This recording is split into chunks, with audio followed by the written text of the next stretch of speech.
read me? Do you read me out there? Copy that. Initiating phase 3. Time. They're here. I hope they hear this. This hit goes out to you. Finally! So that is right. Rock has come back! Laying the smackdown on all! I'm still standing here! Calling all Autobots. Roll out. Whoa! This Scarlet. Acknowledge me! Whatever you can imagine. Make us who we are.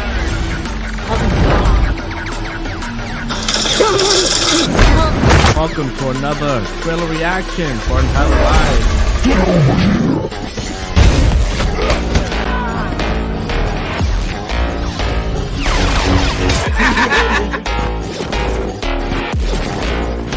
Yo, monologuing, bro. Finish him, bro.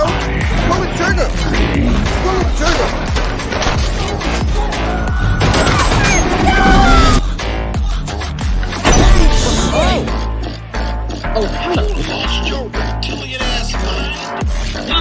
Open the fucking door. You know what I mean? You got cereal, right? You pull the last bit of it, and it's just that dust that comes out. You're like, What?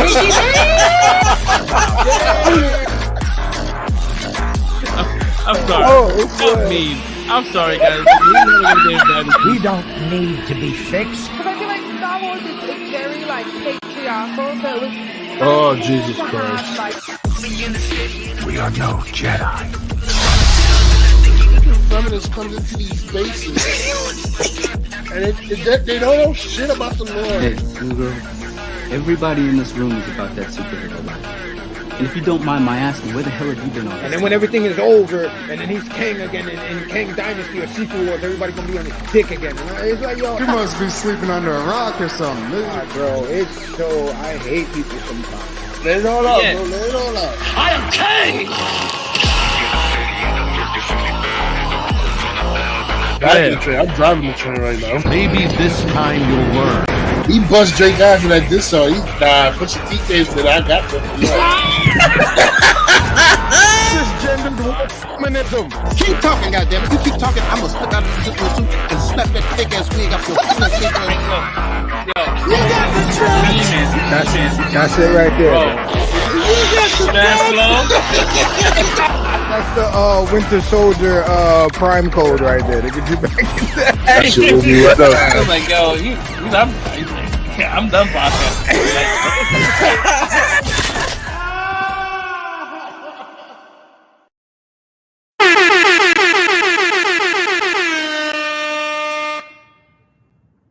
Hello there. Oh, I forgot to turn my camera. Hello there. Hello there. Yo, what's good? What's good? We here, baby. Another episode. Untitled Live, episode 210. We here, baby. How's the stream? The stream is good, guys? I don't know. Chat, let us know. I think that it might be a little bit laggy, so I don't know. Just let us know if it is. Welcome to Untitled Live, man. If this is your first time coming across this channel here, we talk about all things pop culture and movie reviews and show reviews, all types of shit. So if you like what we do here, hit that like and subscribe. We go live every Friday at 10 o'clock.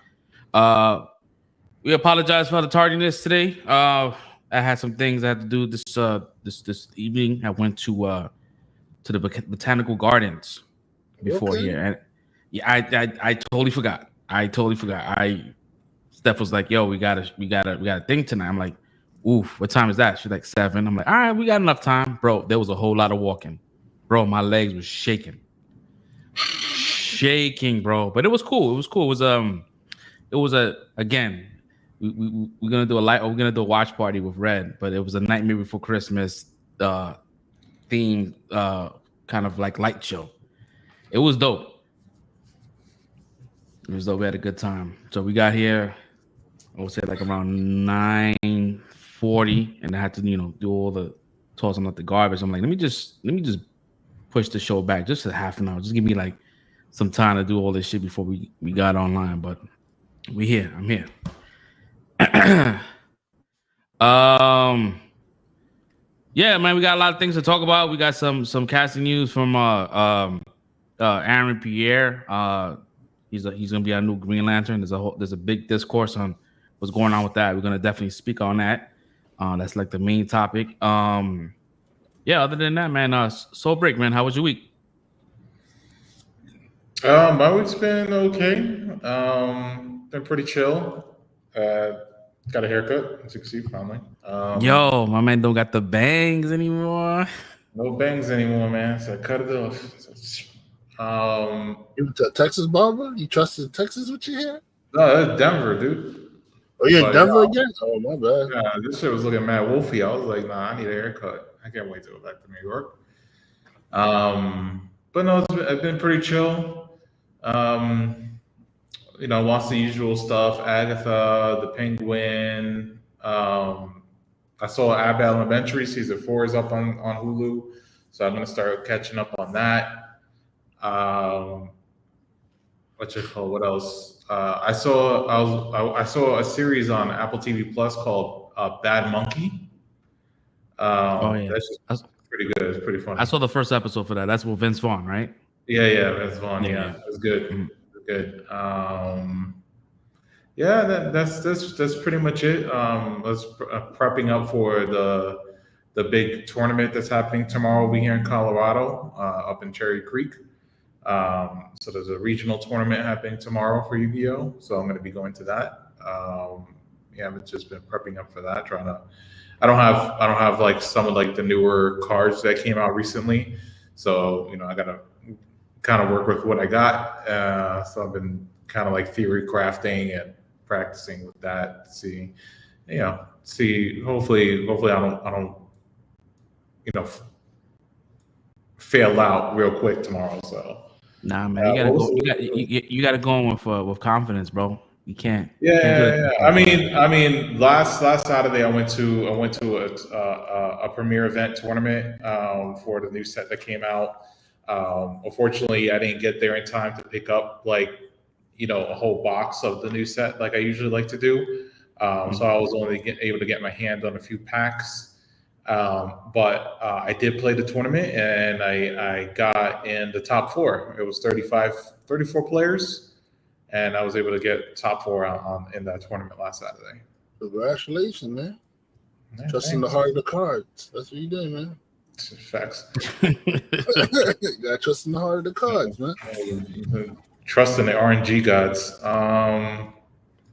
But it's pretty good. So hopefully I can do some of these tomorrow, and we'll see how that goes. Nice. We're gonna get you that Yu-Gi plot armor, yo. So every card you need is just gonna pop up in your deck. You get that Yu-Gi plot armor for you tomorrow, yo. That's hilarious, bro. Yo, whatever Yu-Gi need that card, that was the next card that popped up. Like, whoo, this is what I need. Yu-Gi be straight up cheating. Word. Talk about the heart of the cards. Nigga, you cheating, man. Ain't no way, yo. That's crazy. Me, what did I do this week? Nothing much. I did the usual stuff. Watch Agatha. Watch the Penguin. I did watch Hellboy, the new Hellboy, the Crooked Man. New Hellboy show, or are you talking about the movie? The movie. There's a new movie that came out that no one knows about. A fourth one? Yeah. Is it on streaming or is it in theaters? Nah. It just came out directly on digital. It's not on any streaming platform yet. To be honest, bro, we saw the trailer. I think we saw the trailer a while back, and it looks super, super like low budget and trash. I'm like, damn. It's a continuation to the one with David Harbour, but this is set like in 1953, and not for nothing, bro. It was kind of cheap. Like you could tell, like, all right, man, the budget was kind of whack, but it was super like on par with like the comic books. Like it had that kind of that feel. So I'm like, oh man, if they had a bigger budget, maybe it would have been a little bit better. But it wasn't too bad. I didn't dislike the David Harbour one. I like the David Harbour Hellboy. You know, a lot Yeah, of people didn't like it. I liked it. yeah. But this one here was like more like it was like strictly like comic book stuff. Like it's just not super like grand. It's just like very like self-contained, kind of like this story is like based out of like the Appalachian Mountains and shit like that. So like shit that's happening here. So it was like it was pretty. It was I to be honest, I was kind of surprised that I liked it. I was like, all right, cool, not too bad.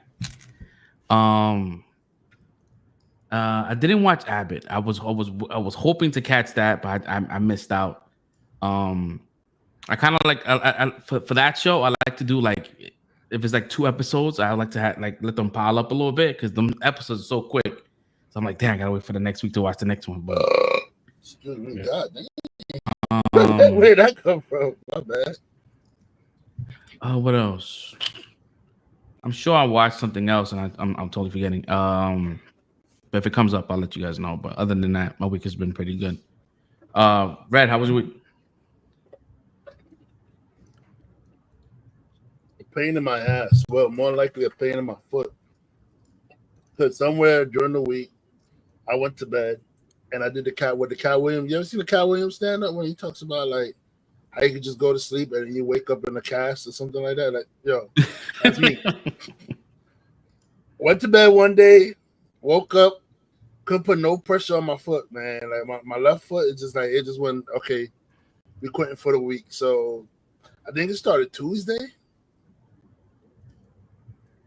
I was, Damn. you know, I think it started Tuesday. No. It started Monday. I'm BSing.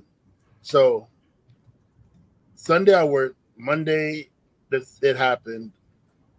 I took Monday off, called out Monday. I said, okay, I'm gonna give my give me a day of rest, whatever. Thinking Tuesday, I'll be stronger. Nope, Tuesday was still going on. But I say, I'm not missing another day of work, so I'm gonna go to work. Went to work on it. Oh man, that was a painful decision, bro. I was limping all over the place. Walking around like a big And I had to train a new person. So I was training a rookie that was in the that started working in the store, which is funny. They got the rookie training a rookie, but but I got years of experience there. But I took it as an honor. I say, yo, damn, I'm new here, and they already trust me to train a rookie. I mean, only me. It would normally, like when I was training, they passed me on to like different like members, so I could, so different members would teach me. They didn't give me like one person the whole day, but like for her, they gave me that rookie the whole day to train. So I took it as a badge of honor, even though I had to limp around the whole store, showing her around and stuff like that, teach her the camera shots and everything. So that was Tuesday. Wednesday, went on the second date. It was fun. We saw Joker 2. Okay. I don't think it deserves the hate that it's getting. I think a lot of people are just misunderstanding the movie, what it's meant to be, and because the first Joker, right? It's all about like how basically the first Joker is like how a series of bad events could turn you into like a killer or like make you lose your rocker and turn you into something that you're not, whatever like that. Basically it's a psychological breakdown, like how a different series of things can make you lose your mind, make you question sanity and blah blah blah, and stuff like that. Then it also had you questioning what was real and what was like in his mind, what was real, what was really happening and what was just in his mind. That was the first movie doing. Second movie to me did a little bit of the same thing. It was a little bit of like,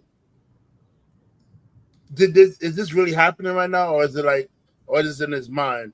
Most of the time, like, it's a musical. It's true. It's a true musical, and most of the time when the musical happens, it's in his mind. But it's like a coping mechanism. I'm not gonna say like what it is, but it's another coping mechanism. And this movie, to me, this one is questioning what is sanity and what is insanity. So basically, what makes you crazy? What makes you crazy? Are you really crazy or are you really sane? Like, basically, what the music, that movie, that's one of the questions that the movie's asking. And another thing is about like people who like what's the word I'm looking for? Like basically people who like how Joker is on this pedestal for everybody now. He's like an idol. Like people like now like they worship, but like are you worship? Is that truly him, or are you worshiping what he is really, or are you worshiping what you think he is? You know what I mean? It's like that's another thing, that question that's brought up in the movie, because you have people who's worshiping Joker, but then like he's like, I'm Arthur Fleck. You know what I'm saying? It's like, you know what I'm saying? So is that stuff starts to happen, that question of that starts to happen in the movie. I think people should watch it through a different lens. Don't watch it through the first Joker lens. Watch it through a different lens. Think of it as its own movie. And like, then I found it enjoyable. It's not as good as the first one. Don't get me wrong. The first one was way better by leagues, but at the same time, it's not a bad movie on its own merit. It's still a good movie. I think people are just giving it a hard time because they're thinking it's going to be more like the first one, and they're thinking they're going to get some Joker, Harley Quinn, crime spree kind of stuff happening. But I think this is more questioning like the mind. It's like questioning the sanity of the mind. But yeah, I saw Joker too. I enjoyed it. I'm not gonna say people should go out there and watch it. You don't want to watch it, don't watch it. If you want to watch it, you're curious about it, watch it. But don't let people like reviews like skew your mind, because everybody's saying it's trash. And some people who've seen it, like I've seen people going on like forums, and they're saying that they didn't find out it was a bad movie. Like they feel like it's getting more hate than it's actually warranted. You know what I mean? So yeah. So I did that. I watched Penguin, great episode again. I watched Agatha, another good episode. I rewatched Disney's Hercules. I was like, I don't know, for some reason I feel like watching Hercules. And I really enjoy. I think it's one of my favorite Disney movies. Hercules, like, it's up there. It's up there. Cause since we was talking about The Nightmare Before Christmas, it asked me questioning like, what are my top Disney movies? Because everybody's like claiming that, Nightmare Before Christmas is a top Disney movie, like it's one of the top 5s or something like that. So I don't know. I have to watch it. I still haven't watched it yet. I was telling Fresh, like, the reason why I haven't watched it is because I'm not into like claymation animation like that. So I don't really watch claymation movies. So yeah, I gotta check that out one day to see, my Disney tops hold up, or if Nightmare on Christmas knock it one of them down a peg. You know what I'm saying? So we'll see. What else did I do? I was trying to watch Civil War, but then something was going on my TV. I had to pixel clean it. I was trying to watch it today before the show started, but I had to pixel clean my TV, so I couldn't really watch it because it takes like an hour or something for that to happen. You said Civil War. Which one? You talking about the with Kristen Dunst? Yeah. Oh yeah. The one that was in theaters. Yeah. I was trying to watch it. I didn't get past the first part. Like I seen when they were in New York City and they blew up some NYPD people in a riot or some shit like that. It was like craziness. And that's the most I saw. Also this week I was playing a lot of Disney Speedstorm. I think I streamed like an hour or two of it too.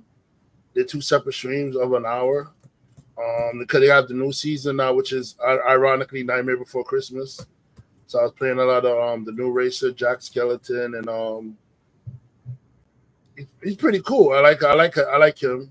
Also played a little bit of Hector Barbosa from Pirates of the Caribbean, because they did Pirates was the last season. So I did a little online play. I was watching you do those races. Oh yeah. Thanks for the support, man. They try to rob me out of a few of those races, but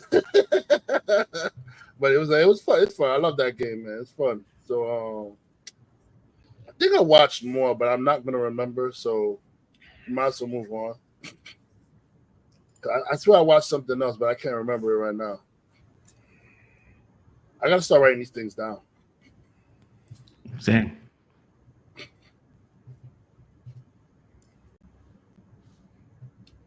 That's what's up. Oh, I don't even know what Fresh Prince is at. Nobody's in here at this point. I don't know, my man. My man, oh well, he missed a week, so that's it. We ain't going back. Word. Fuck it. Let's get into it. Okay, so first, before we go to our first topic, we have Doc Harris has passed away at 76 years old, best known as his voice narrator for Dragon Ball Z. Oh, the guy with the next time. The next Dragon episode. Ball Z. Yep. Wow. Passed away. Yeah. How old? 76. 76. Oh, I thought you said 56 for a second. I said, damn, how old was he when he did the voiceover, man? That was mad deep. Mad deep, boy. Yeah, man. That shit crazy, bro. On the next episode of Dragon Ball Z. I'm surprised. I thought I had more. Yo, a lot of the original cast members dying, bro. The Dragon Ball Z members dropping. We lost Bulma. Yeah. We lost the voice narrator. Goku's still hanging on in there. The female Goku voice is hanging on in there, man. Yeah. What we got here? So this is a weird topic here. So there's a shorty on TikTok. She's a creator, and she's pretty much like I wouldn't call it like an ambassador, but she has HIV. And she went on TikTok and she said it's her choice to disclose her status. Now that's something that she's not, she doesn't need to tell anyone that she has HIV. Yes, the hell you do before you let somebody start up in there. Hell yeah. So that there's a clip that I have here, and it's pretty much like it's her telling her side of the situation. HIV positive, right? And this is just a PSA to those that are not HIV positive. Disclosure is my choice. When I disclose and how I disclose and who I disclose to is up to me. I find it so crazy how people are telling me that I need to disclose before I go on a date, that I need to disclose before I kiss somebody. This is the craziest one. Before I even tell them my name. It's not happening. I don't think that it's my responsibility to tell someone that I'm HIV positive if they are treating me as if I'm not. Your health is your responsibility. Adopt the mindset of medical practitioners. Assume that everyone has something until they prove to you that they do not. Why are you kissing a stranger or trying to kiss a stranger that you just met? Why are you trying to have intercourse with someone raw that you just met? You don't know me from a hole in a wall. Why are you trying to put your thing inside of me without any kind of protection? Why do I have to be the one to say, hey, chill out, I'm HIV positive, instead of you asking, taking the time to know me, get to know me. Let's go get tested together if you want to take the next step. Why do I have to be the one protecting you from yourself?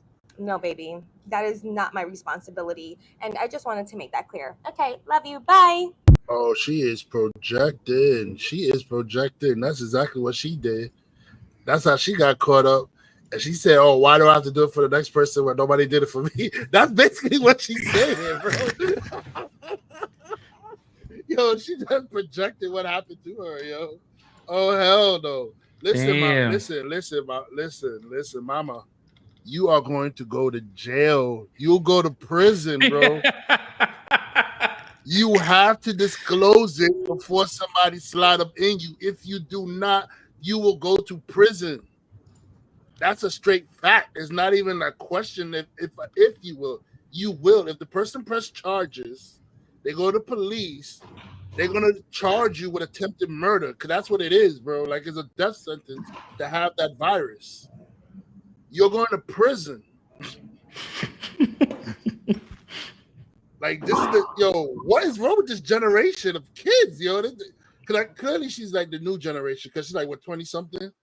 Yeah. What is wrong with them, bro? Like, yo, they said there's a screw loose in their heads, bro. They like, there's no for them. There's no accountability, no amount of consequences in their brain. They feel like they got no consequences to suffer. Like, chick, you spread that around, you're gonna go to jail. No, you don't have to disclose it. no, upon meeting a person, but if you're about to have intercourse with them, even if kissing them, yes, you should let them know before kissing them, because if he has a cut in his mouth and he kisses you, he can get that. It's not her fault though. You have to disclose, yo. She is bugging, bro. Like, I don't understand, yo. It's the wildest shit I've ever heard in my life. She is bugging, yo. I'm sorry, my camera was off and everything. I don't think Stinky knows that there's a reflection on the TV. So yo, we saw his underwear. Hopefully, ain't no. You showed his underwear going on in the back. Was the booty out? Yo, we fucking unserious here, bro. I'm getting my pizza delivered. You gotta stop that camera before you get up, brother. Yeah, I feel you, Red. I feel like there has to be a time where the conversation needs to happen, right? Because especially if you guys are like getting serious and shit, like that may not be your bag to like stick around with that. You know what I mean? Like you don't want to take the chance and I guess, catch some shit. You know what I mean? Like I know that it's fucked up. Like she deserves to be loved again, right? But not everyone has that will to do that. Like, you know what I mean? They just rather kind of like walk away from that. But if you're gonna waste, guys' time, depending on how long it takes for you guys to get to that position, yeah, I mean, I don't know, man. That is weird. Like this, I don't know. I mean, I feel like it should be on the first date, maybe not. Like, I don't think you should have to like disclose out on your first date. But I feel like when the feelings are starting to come about, like you feel like things might escalate beyond the first date, the second date, like feelings are getting involved, you should definitely like let somebody know, like, hey, this is what I've got, this is what I'm dealing with, yada yada yada. Like, it's on you to make an informed decision if you want to continue or not, bro. Like, you know what I'm saying? It's like before the feelings get too deep in the relationship, like, yeah, disclose that. But like, even if you don't want to disclose it then, but you definitely have to disclose it before intercourse happens. Like, you're gonna go to jail if you don't if you don't do that, bro. You're gonna go to prison. Like, it's a crime. People who don't think it's a crime, it's definitely a crime. It's up there with murder. It's considered murder. Don't do that. Yeah. Yeah, I don't know, man. It's a tough subject because it's like, it's plain and simple. Like, I think people should know, but at the same time, it's like, I get it. She doesn't want to disclose that, right then and there. But I don't know. I don't know how that works, man. I don't, man. I don't know anybody that has that status.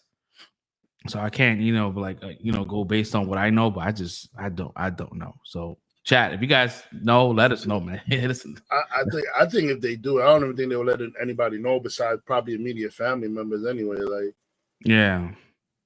And I get it, man. Like, people deserve to be loved, but at the same time, it's like you got to make sure that your partner, you know what I mean? Like, it obliges to that. You know what I mean? Like, they may not, And you may have some people that's like super like fear mongering, like, oh my God, I fucking kissed you and shit, and then do some wild crazy shit to that person. You know what I mean? Like, yeah, I don't know, man. But yeah, I mean, it really cannot be swapped to kiss. For people who don't know, it cannot be swapped to kiss unless. But people will think that. Unless you have a cut, like an open wound in your mouth or something, then that's the only way you can contract it through kissing. But like, other than that, you can't. Kissing won't get you the virus or anything like that. It has to be intercourse. I wonder if a cavity counts. A cavity? Yeah. I mean, technically it's open. I don't know. I think whatever exposes bloodstream, but that's the likelihood of you guys both having a cut, that's pretty high. Yeah. Oh yeah, I forgot to say both of you have to have the open wound cut, like, in your mouth. Yeah. Yo, we got Fresh Prince in the building. Rocking that thumbnail right now. That thumbnail, when I made that shit was pretty. I was like, this shit is one of the prettiest fucking thumbnails ever made, bro. I'm mad, and I haven't worn my shirt in forever, and now I can't find my Green Lantern to play. Yeah. Well, you here now, man. How was your week, brother? I know you're happy, man. I know you're happy. 'Cause look, I wore this for you, bro. Word. Yeah, I am happy about that though. Shout out to the Amazings, bro. Facts. Yeah, Mets, LLCS. Let's get it. We're moving on, right? We're all moving on. Yeah, the Yankees won. Yeah, it's gonna be a Subway Series, World Series, bro. I hope so. We need that. We need that. We need to settle that dispute, yo, because they go 2 up. Right. Yankees go 2 up, bro. That's it. I won't hear no more.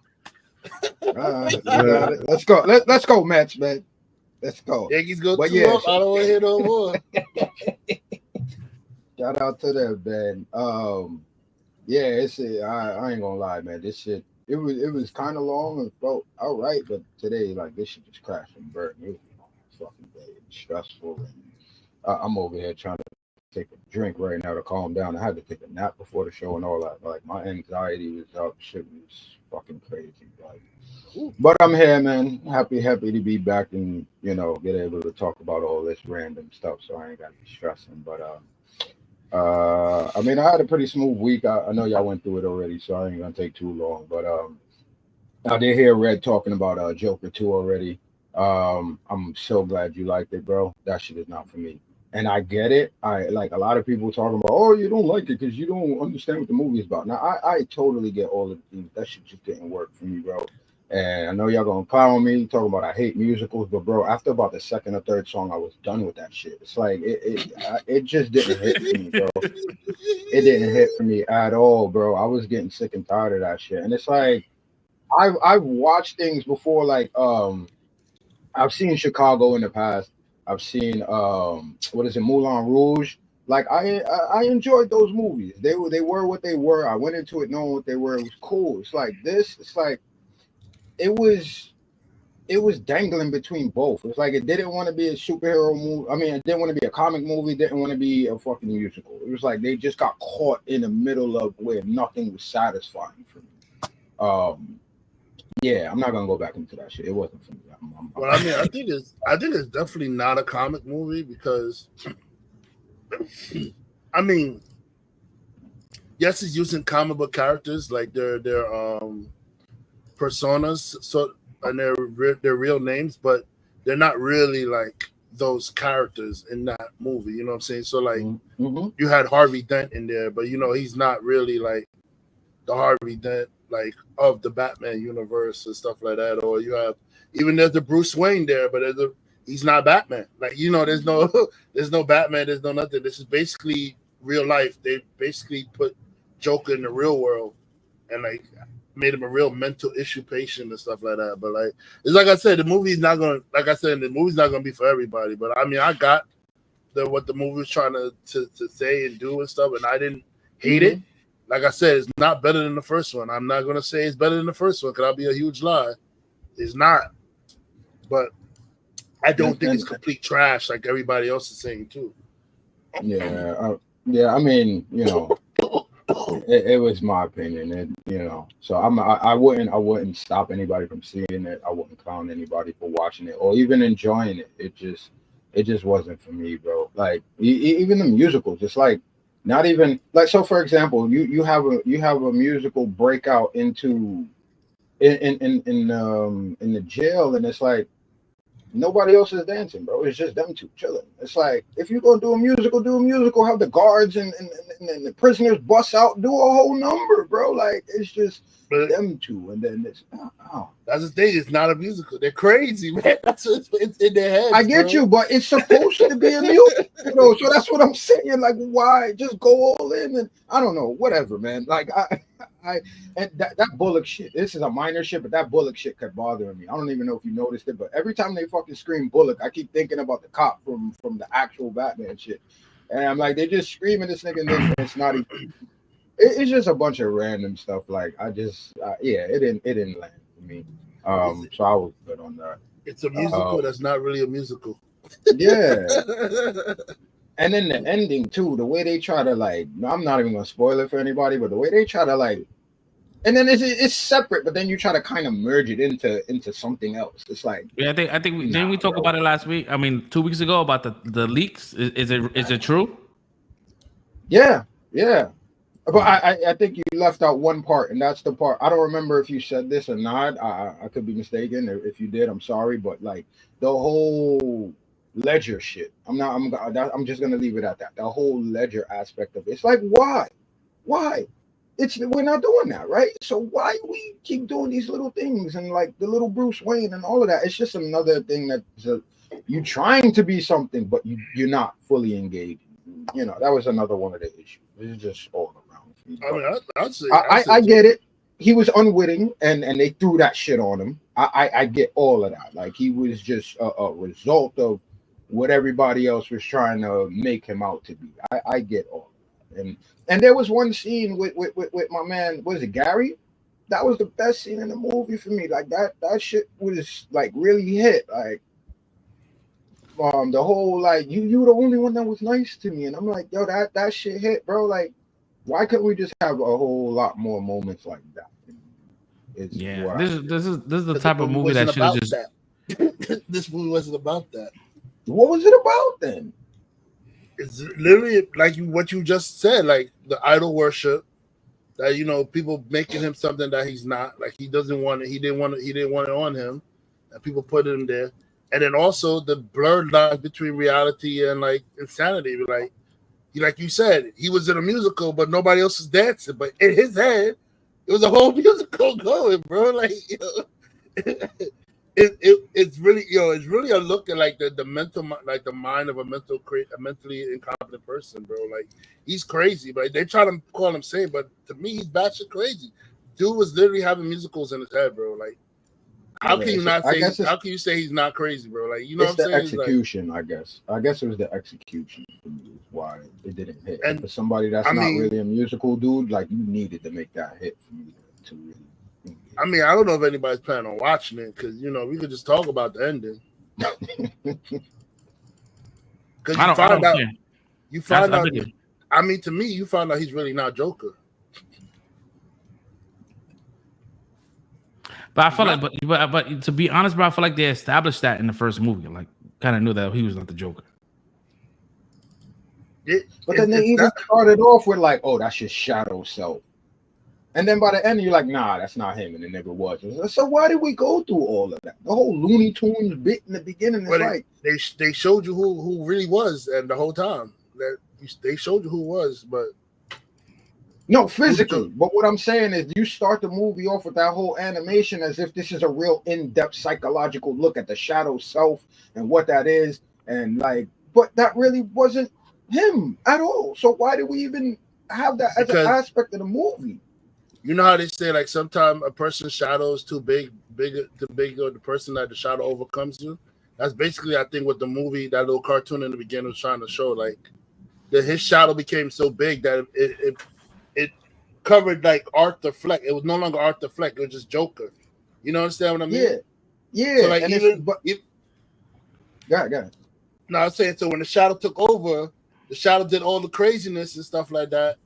And then when Arthur Fleck came back and took over, the shadow, even though he was back to being Arthur Fleck, the Joker shadow was still on him. That's what it showed, like he was in the Joker costume, and the cops came and blamed him for all the crime that happened that the shadow did. You know what I'm saying? So it's basically saying that the shadow that he cast became bigger than the person that he is.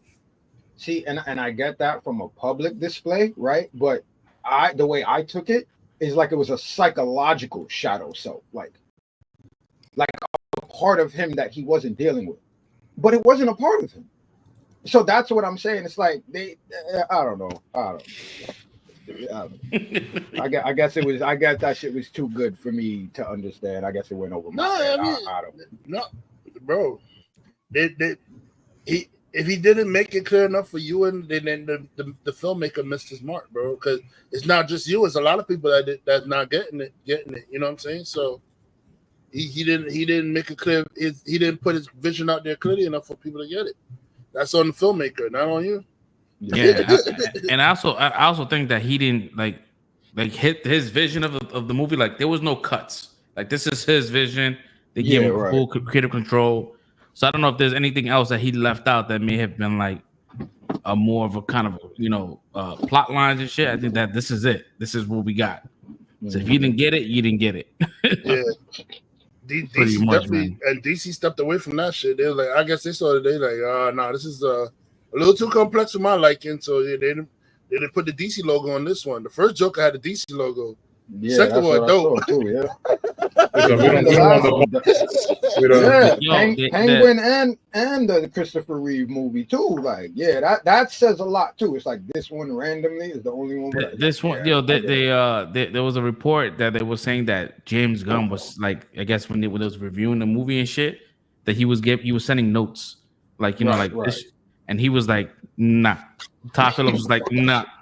He tossed that shit away. He didn't even speak to. He was speaking to like the main bosses. Like, I don't know why this dude keeps telling me about these notes, man. I don't care. So if you notice, like James Gunn has been promoting a lot of shit. Like, he's even promoting fucking the Superman and Lois shit. Like he's saying, oh, watch this. He's talking about everything under the sun. But the Joker, he hasn't said anything. Nope. I feel him. I want you. Yeah. And it's like, and I think this was like a movie that we just didn't want. Like it was just like the first one was perfect. It really wasn't needed. It really wasn't. That was that corporate shit. It was $1 perfect. billion? Make another one. Yeah, and I think this movie, it's not even gonna break even. I think it's gonna make a little less than it took to make. What they should have did. This is what I would have did. I would have personally made the sequel about another Batman villain, though, not about Joker. I would have chose Riddler at that point, or somebody else, like. Or just make the whole thing about Harley, and you could have still had him in it, but do it from her point of view. But see, they messed up with Harley in this one. They could have did that, but they already made her. They made her crazy already. So it was like exactly, like it took away from her origin, because her origin was she was a sane psychological doctor, like psychologist. She was a sane psychologist that Joker broke her mind and sent her down into insanity, bro. Like, so that would have been cool to see on the big screen how he got to her. And like, but they didn't do that. I mean, they did it off screen. Oh, between these two movies, she was a regular person that lived with her doctor parents, and she had a degree and studied and this and that. And then all of a sudden, she seen this nigga on TV, and she checked herself into the Arkham. And then it's like, come on, bro. Because she had to go see him. Really? She had to see him. Yeah. Oh, man. I don't know, man. You know, Todd Phillips. I heard the movie looks amazing. Like it's shot amazing. So like, it is. Yeah. I saw it in Dolby. It was beautiful. I'll give it that. Yeah.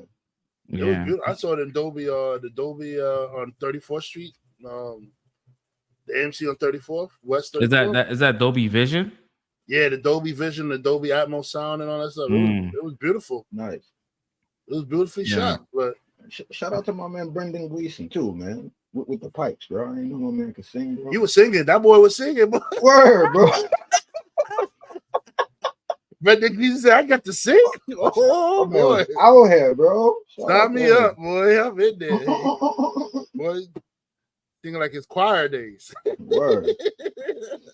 Nah, yeah. So that was an experience. So, I got that. We will get into Agatha, saw that. We'll get into Penguin, seeing that. Let me try to breeze through the NXT is on CW now, so that was dope seeing that. And then they started off the show with like all the black champions. Threw my man Oos in there too. So all right, we get the pass. But that was dope seeing that. Triple H proving a point. Yeah, exactly. That's exactly what I was about to say. For everybody talking this garbage, oh, they don't push no black people. There's like 5 black champions in the ring at one time. What are you talking about? Or melanated. I'll say melanated so I can include everybody. 5 melanated champions. It's like, come on, bro. That's an argument. Like, I feel like Triple H shouldn't even have to have. Yeah, don't. I don't know. Did we talk about it on the show? We didn't talk about it on the show. We talked about it offline, right? Yeah. We talked about it. Yeah, that's the fact that you have people trying to say that Triple H is like racist. He doesn't push black talent or people of color. It's utterly ridiculous, bro. Like, if you really look at everybody who's like his top stars, they're people of color. You got the Bloodline, you got Bianca Belair, you got the Street Profits, you got Jay Uso, Jay Cargill as a tag team champion. You got Trinity, who just came back, and she's already in one of the top spots. She fought for the championship already. Like, and she's feuding with Nia Jax, who's the current champion. I was about to say, if we want to count her too, if we counted Oos, like we might as well throw Nia in there too. Nia Jax, bro, like it's ridiculous. What That's the crazy. claims. Is that the discourse that's happening that they don't have enough like they're saying the discourse happening. They say Triple H, not even like WWE. You know, they say Triple H doesn't push black champions, bro. Like, and that's ridiculous because go back to NXT where he started it. You got Keith Lee and all of these people that Vince let get away. Swerve, who was the AEW champion over there? It's like Sasha Banks. He made Sasha Banks. God, bro. Bailey's a Mexican American champion. Bailey, you got Bailey. I mean, every time I see clips of like WWE shit, it's like brown people. I'm like, all right, like that's what's up, bro. His top heel is Dominic Mysterio, and that's the Mexican American. Like, what are we talking about, bro? He's the top heel right now. There's nobody with as big feet on them as Dominic Mysterio right now. And he's in all the programs. He's in the women's championship. He's in the male's championship. He's everywhere right now, causing havoc. And he's the top heel. And he's not the Mexican American. So for them to say that like he's not pushing people of color is ridiculous, bro. Like when you should have had this argument when Vince is in charge. Exactly. Y'all wasn't saying shit about it back then. Nothing. That's crazy, bro. Like we were just talking about it. Like we said, Vince is literally on live TV. Said my nigga to John Cena, bro. And nobody batted an eye. Nobody said nothing, bro. He said my nigga to John Cena on live TV, bro. The N-word. With the do-rag on, and then had the nerve to walk right past Booker T and his wife, like, all right, with the bro man head nod and keep it moving. Like hey, she's good with them. Like, bro. I remember that. Even Booker T eyes was wide, like, yo, tell me I ain't just hear that, nigga. Like, he had to look like, yo, what segment did they put me in? And John Cena looked uncomfortable as hell when he was like in that segment. Bro, like, he's like, bro.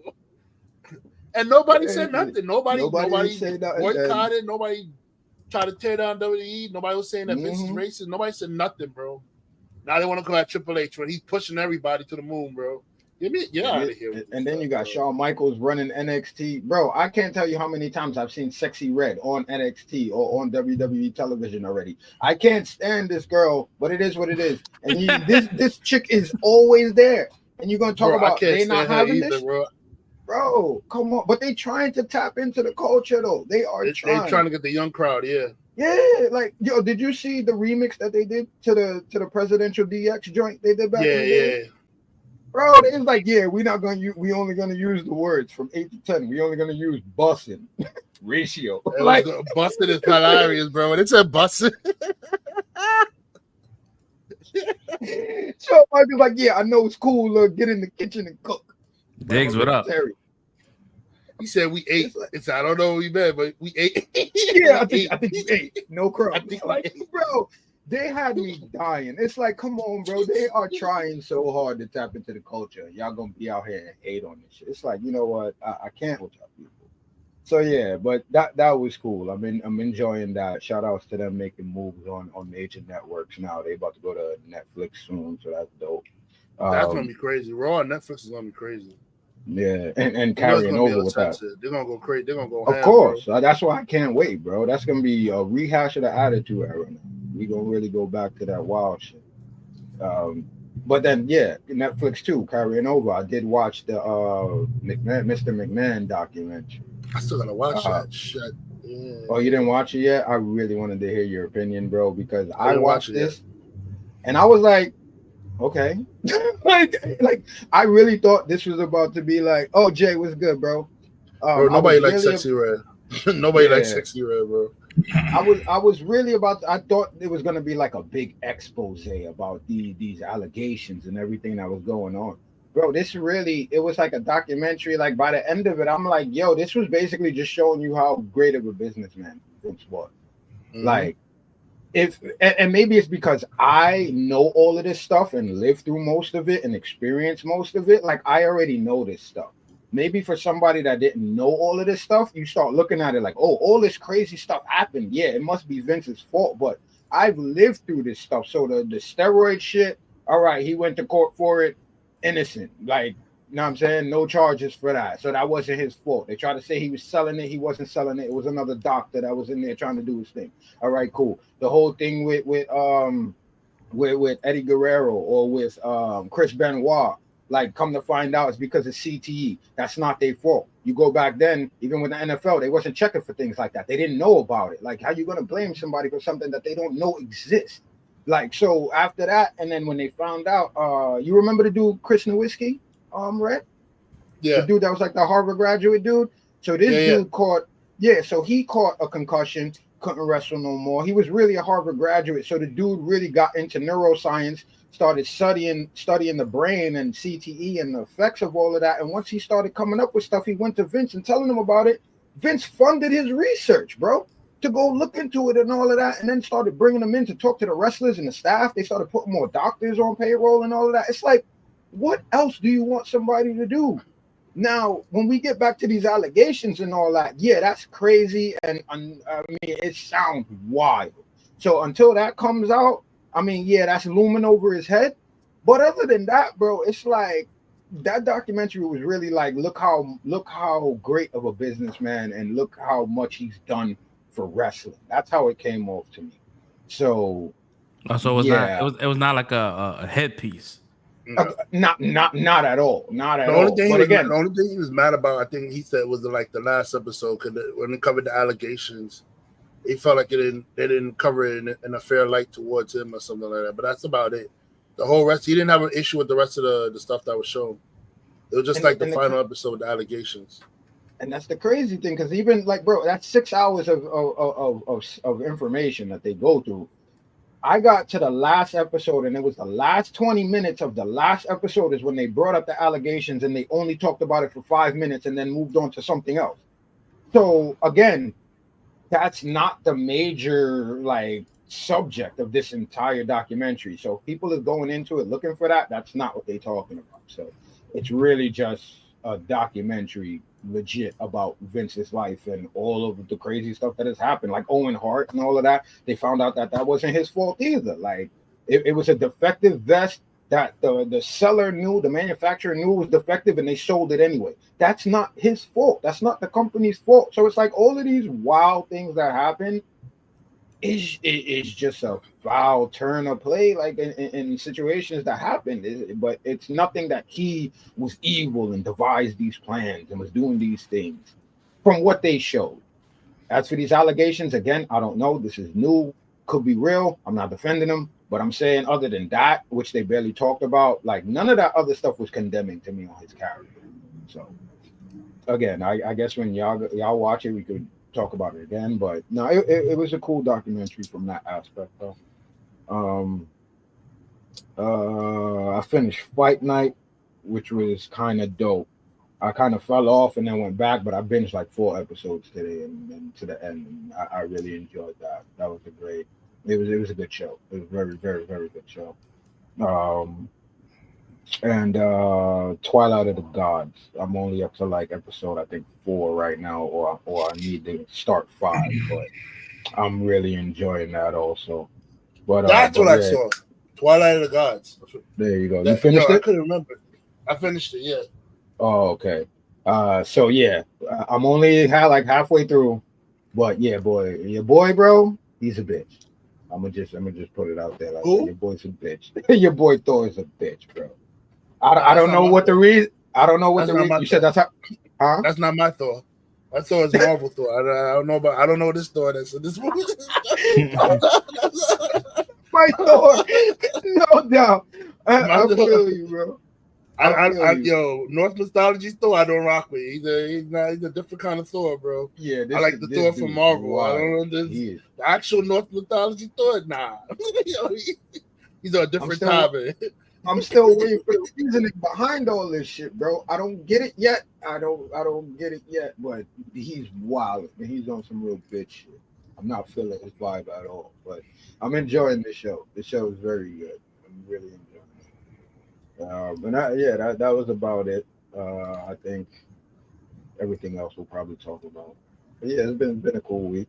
Happy to be back. All right, that's what's up. You real quick before we get into the next topic, the show that you guys like, Chaos. I heard that shit got canceled. Yo, fuck Netflix, man. Yo, I didn't even want to talk news, about bro. that. Like, yo, first he came first he come with the bad news for Walker, and now he comes with the bad news for bro. You know what? I did know about that though, but yeah, fuck yeah, because Netflix, I was gonna watch it this weekend, and I'm like, oh shit, and I saw the news that shit counts. I'm like, Don't damn, should I even get into it? It ends on a cliffhanger, so don't bother watching it, bro. Yeah, that's the worst. Gonna piss you off. It's gonna piss you off. That's the worst. Watching it now. If they're not continuing the season, it ends on a cliffhanger. What? Let them finish the story if you're gonna end it, bro. Let's say, you know what? Finish the story in this next season. Just give them a season that's 2. It, bro. Yeah, man. Just give them season 2. It ends on a freaking cliffhanger. I hate when they do this shit. They did the same shit with Marco Polo. Yo, bro, I knew you was gonna go back to. Oh my gosh, bro. Yo. And I love the Marco Polo. That was my show, bro. And they did the same shit. And now they're doing it again with Chaos, bro. Yo, I'm tired of Netflix, bro. You're gonna make me not watch your shows, bro. For real. Straight For up. real. Stop doing this shit, yo. I think I posted that. Then y'all gonna wonder why y'all subscriptions go down or people stop watching shit. Because nobody wants to invest in something that's gonna be canceled before they even get a resolution. I'm just gonna start watching the movies and say after shows, whatever shows they come up with, I'm not gonna watch. I'm just gonna start watching movies only, bro. Like, yeah, that's ridiculous, bro. Yeah, but that show was quick because I think the show just came out like what a month and a half ago, some shit like that. And they already announced this shit. It's like, yo, you didn't give people enough time to kind of like catch on to this shit. It's not like and you guys don't market shit, so nobody even knows this shit. I didn't know shit about it until you guys told me. I didn't know nothing. Oh, that shit crazy, man. What's it called? Chaos with a K? It's spelled Chaos. That's what the show's called, Chaos. Yeah. KAOS, right? Yeah. Yeah, man. Anyways, man. Runtime, man, for Venom Last Dance is 1 hour and 35 minutes.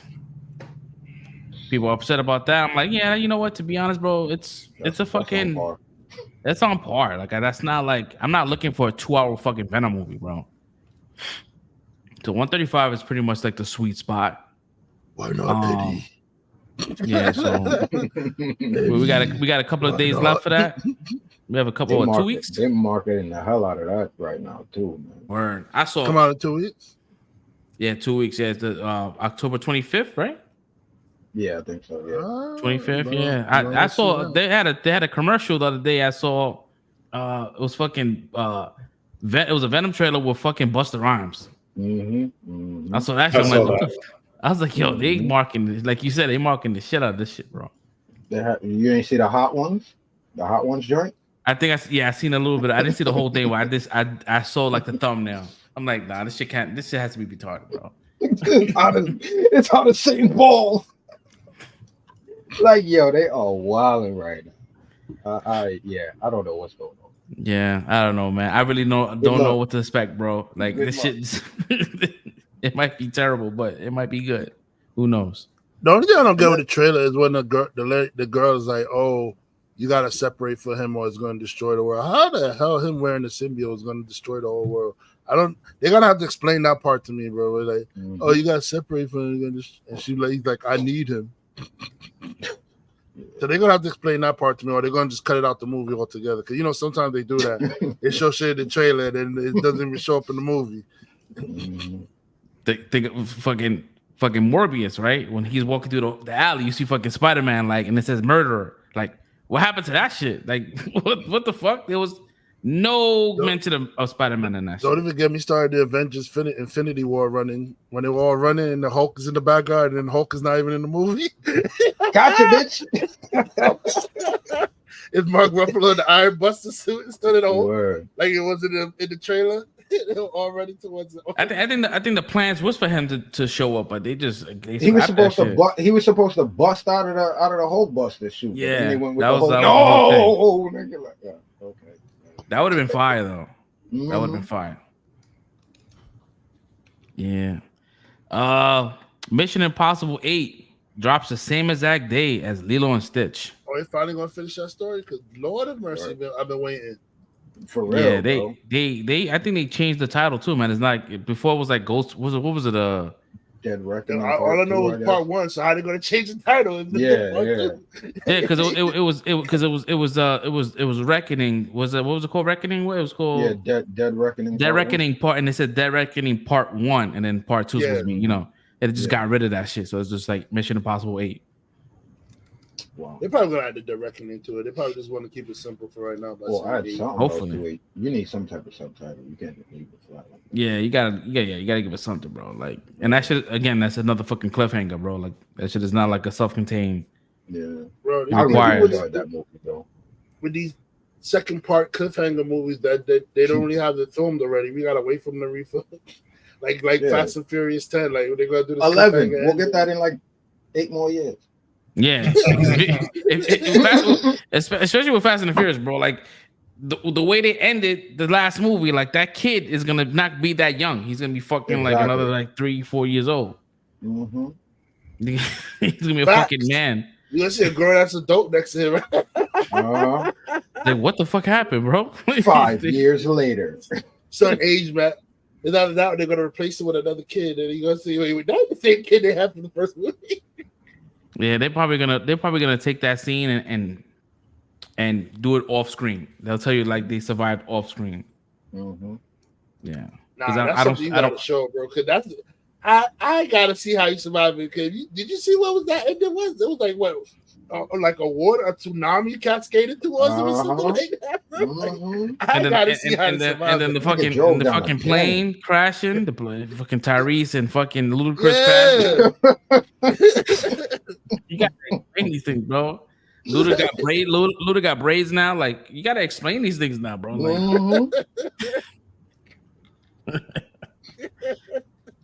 oh no, man. I don't know what they're gonna do, bro. So Ghostbusters 3 has been greenlit and moves over to production. So that's dropping. Yeah, I'm surprised because the last one didn't do too well, and I was like, all right, maybe they're gonna take their time and do the next shit. But I guess they got stories to tell and money to fucking spend, because that last one I did not like. Me personally, I didn't like the last one. Frozen Empire. Yeah. No, I didn't like that too much. I thought it was okay.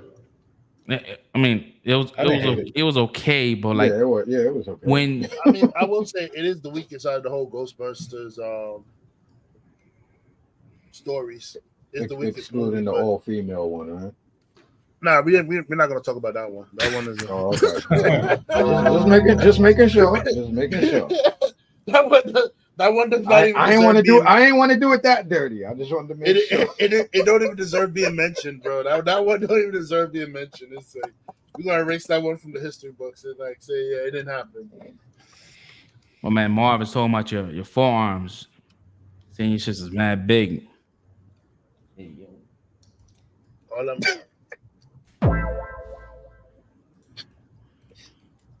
All them fucking dumbbell curls I be doing now, man. Yeah, man. Yeah, I don't know how that's gonna work out, man. But listen, when it comes to Ghostbusters, man, I got a soft spot for it, and I'll be at the theaters watching that next shit. This is what I'm excited for, man. My man Henry Cavill joins the cast of Ultron. Get it. That shit is fire. Let's go, Prince Lotor. Let's get it. Who you think is gonna be? You said Prince. You said he's gonna be the Prince. I hope he's Prince Lotor. Like, who else is he gonna be? You casting these little kids. He better be Lotor. The thing was a while ago. The Prince is the one that drove the Black Line, right? Nah, Keith is the Black Line. That's Keith. I feel like he should drive the Black Line because that's the biggest line. So. And he's supposed to be like the oldest one. Like, he's like the oldest guy, and he's around a whole bunch of young kids. I don't know, man. Because I want to see him in the Lions, bro. Like, I don't want. Like, it's cool to see him as the Prince, but I want to see him like in the shit, like running shit. I would want him to be Keith, but it's just the fact that they cast that little kid, bro. It's like they must be going young with the kids. Well, there was one that was really young though. Wasn't one of them like, I think the brown lion one? He was a young kid, wasn't he? Talking about Pidge, the green lion. The green one. I know one of them was like young as hell. It's years ago, bro, since I seen this. Pidge. Yeah, it's Pidge, but that would still be awkward, bro. Have that little kid and then have Henry Cavill. that's off. They all supposed to be around the same age. They all supposed to be kids, or at least teenagers. Damn. Well, you know they change shit up nowadays, man. They know we all not gonna remember. Some of y'all gonna remember. Like you remember it. Like me, I don't remember. Like all I know it was like Mad Lions that they form up to form Vulture. I don't remember all the characters' names. You got all the names down pat, bro. So you're gonna remember all that. A lot of us, we ain't remembering that. We ain't gonna remember that. I get what Cass is saying, because it's like, Henry Cavill's like 40 years old. You know what I mean? Yeah, but that shit is awkward. That kid looked like he was like 12, bro. So yeah, I don't know. Maybe I don't know, man. I want to see him running. I want to see him running, being the black line. I get it, but I think they're gonna do something like they're probably gonna like spread out the ages of the people who drive the Lions to like make it appeal to people of all ages. You know what I'm saying? So they're probably gonna have a young one, a middle-aged one, an older one. Probably. I don't know. Or maybe this like he was like the original writer. That's what I'm saying. Like, he could be Shiro too. Like he was the. Or they could just be doing like a whole new, like that team was that team, and then this team is going to be a whole new set of writers or something like that. Yeah, like something like Zordon and shit. This is the first time we're getting it. You're already gonna start changing up lore. Like that's kind of weird. Getting tight. He's like that. Don't do that, bro. Yeah, I'm getting that. Yeah, I am, because like, this is the first time we're doing this. Don't start changing shit, bro. It's fist waving his fist in the air. Don't you dare! Don't you dare! Well, we know Henry Cavill. We know that he only picks projects that are like true adaptations. So I'm assuming that it's gonna be true adaptation. He's a nerd like us. Mm-hmm. He's a nerd like us. So if it's not real, like he left the Witcher project because he's like, this shit is not the Witcher anymore. You know what I mean? So we know that his integrity as a fan, gotta go with the old crew. I agree, man. Yeah, exactly. It could be like some Power Rangers. Oh my god! Remember the Power Rangers they made with Elizabeth Banks, bro? Like. You know what? That shit wasn't that bad to me. That shit wasn't that bad. I didn't mind it, but it was kind of weird though. It was weird. It was definitely weird. Like they made it, they changed up the lore, but I didn't. Didn't they murk one of the Rangers though? Didn't they murk? Like one of them got clipped, didn't they? The Black Ranger. No, he was the Blue Ranger. It was the beginning, I think. It was the original Rangers. I think that when they were showing Zordon being the original Red Ranger, I think. But the Blue Ranger, like towards like the middle of the movie, he drowned, and it I think one got cooked in the movie, bro. They cooked one of them, yo. Yeah, but they brought him back to life, man. But yeah, that movie wasn't too bad, but it was cheesy. It was come on. That's another movie that teased us with a sequel, and it didn't happen. Showing us Tommy Oliver's. Yeah. And it didn't happen. Kimberly was there too, right? Kimberly was gonna get Green Ranger, and it didn't happen. That's what it would have pissed mad people off, because I think what they were trying to do with the second movie was that Tommy was gonna actually be a female. Oh no, they bugged. Yeah. You can't do that. No. You can't mess with the Green Ranger, bro. That was majority of people's favorite Ranger, bro. The Green Ranger. Oh no! You can't do that. See, but you saying they can't do that. But when I talk about Voltron, I'm wilding. Okay, but Voltron is like mad long ago, but Power Rangers is recent, bro. That's still fresh in the memory, yo. Voltron was like the 80s, bro. I mean, not if you count the Netflix adaptation. Yeah, that was only a few years ago. That was good. Yeah, that was not too bad. I actually didn't watch that one. That's pretty good. You should watch it. All right. Did you cancel it after a cliffhanger? I wouldn't be surprised. I don't think I watched the whole thing. Yeah, I didn't finish it, but I think it ended. I didn't even finish it? Nah. No, I had I'm in like the last season though. I was like a couple of more episodes. Yeah, I watched it. I'll check it out after I finish Terminator Zero. You still haven't finished Terminator Zero? No, I ain't finished it yet. I started it. I'm in like 3 episodes in, I think. 3 or 4 episodes in. Yeah, I thought I was behind. I watched that whole shit in one night. I was like, All right, I see you, bro. Okay. Big blessing over there. All right. My bad. All right. He's like, get on your shit, bro. Yeah, bro. I was having FOMO, you know. I mean, you still didn't check out My Hero Academia anyway, but there's none over there. I did actually. I did. Oh, you finally watched? Yeah, I hit up my sister. I was like, "Yo, let me get that Crunchyroll login." She was like, "I bet." So I was watching My Hero Academia. What else did I see? They went crazy on that shit, right? What you call it? What else was there? There was something else I watched. My Hero and I forgot, but it was a fairy tale. Yeah, I'm letting that build up so I can binge watch a lot of episodes. I like to binge. All right, what's next here? So this is already debunked, but we don't know like for sure if it's been debunked. So they said DC Studios is currently looking for a middle-aged actor to play Batman. The source is My Time to Shine. So there was running with this narrative. James Gunn went and are we middle-aged? We're middle-aged now, right? That's what we consider middle-aged. That's what I said, bro. I'm like, life expectancy in the US is like 75, right? So like, 40 years old is like you did. Let's go try. Huh?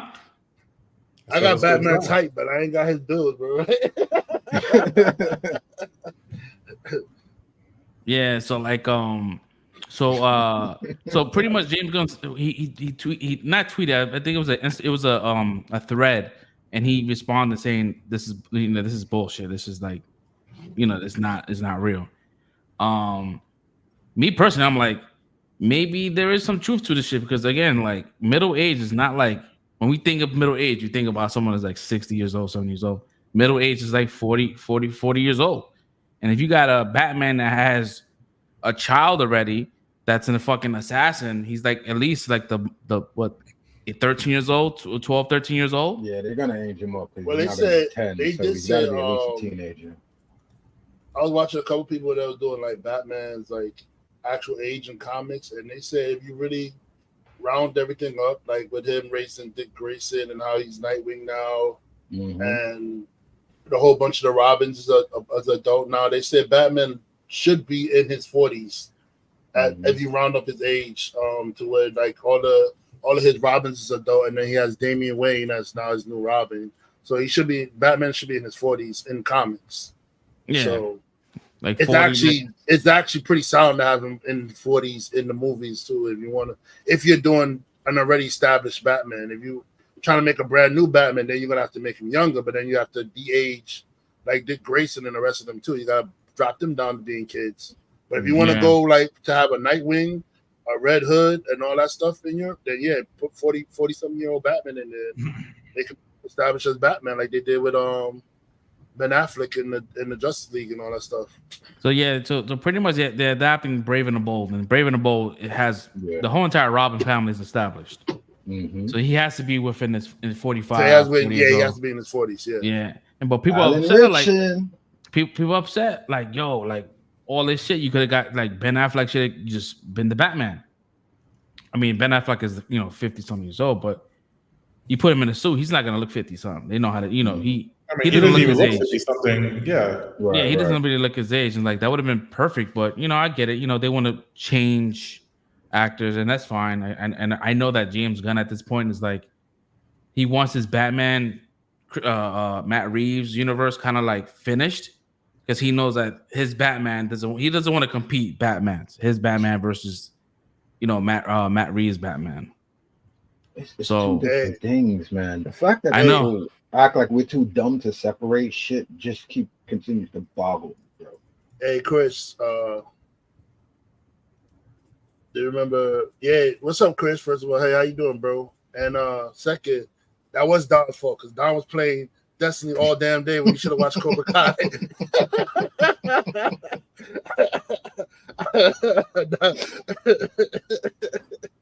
That's a funny classic clip. Anybody who ever wants to know the story behind that, I'll probably repost it. Because it's been a while. That's like almost 3 years ago, bro. That shit had me dying, bro. Because that gatekeeping shit had me dying. Gatekeeping Cobra Kai. Hey, I was watching it since it was on YouTube. He was offended, bro. He was Yeah, he offended. was. He was offended. You saw the rage build up for him too. Man. It was like he was just quiet and he was letting it stew. He was stewing. Oh Yeah. man. Yeah, that was a good clip. Good times. Good times. Yep. I don't know, man. I don't know what they're gonna do, man. If they're gonna get a new actor, cool. I mean, like Casta said, like I can separate both characters, but I know that totally. But I know that with James Gunn, he wants to be like the marquee Batman, and you know what it is? Do a better job then, bro. I'm gonna tell you what. That's what it is. He's scared that if he put his Batman out there, people are not gonna like his Batman more than the Matt Reeves Batman. So that's why he want to wait. It's not about people can't separate the two. People go if his Batman comes out and it's trash, people are gonna say, "Why didn't you just get Matt Reeves Batman to be the Batman in your universe?"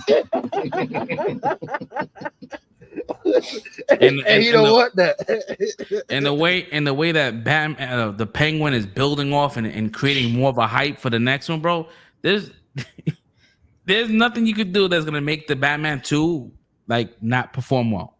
Like this shit, this is a perfect complimentary episode show for that sequel that's coming out. So yeah, he gotta. And mind you, we haven't seen nothing of James Gunn yet. We have seen nothing. So I really hope, man. You know, you got Creature Commandos coming out in December. Then you have the Superman movie coming out in July. So we got a whole lot of time before we see any kind of footage. But yeah, man, it's I don't know. The Batman story I want to see come on the big screen, man. Man, the War of Jokes and Riddles, bro. If they put that story on the big screen, that shit's gonna be epic, bro. Matt Reeves could have set that up too, the way that last movie. The War of Jokes, you can't because they already have it. Like kind of when they did the first movie, Joker was talking shit about the Riddler and stuff like that. So you can't set that up. The War of Jokes and Riddles, man. That storyline is crazy, but we was talking, me personally, we was talking mad shit about the Absolute Batman.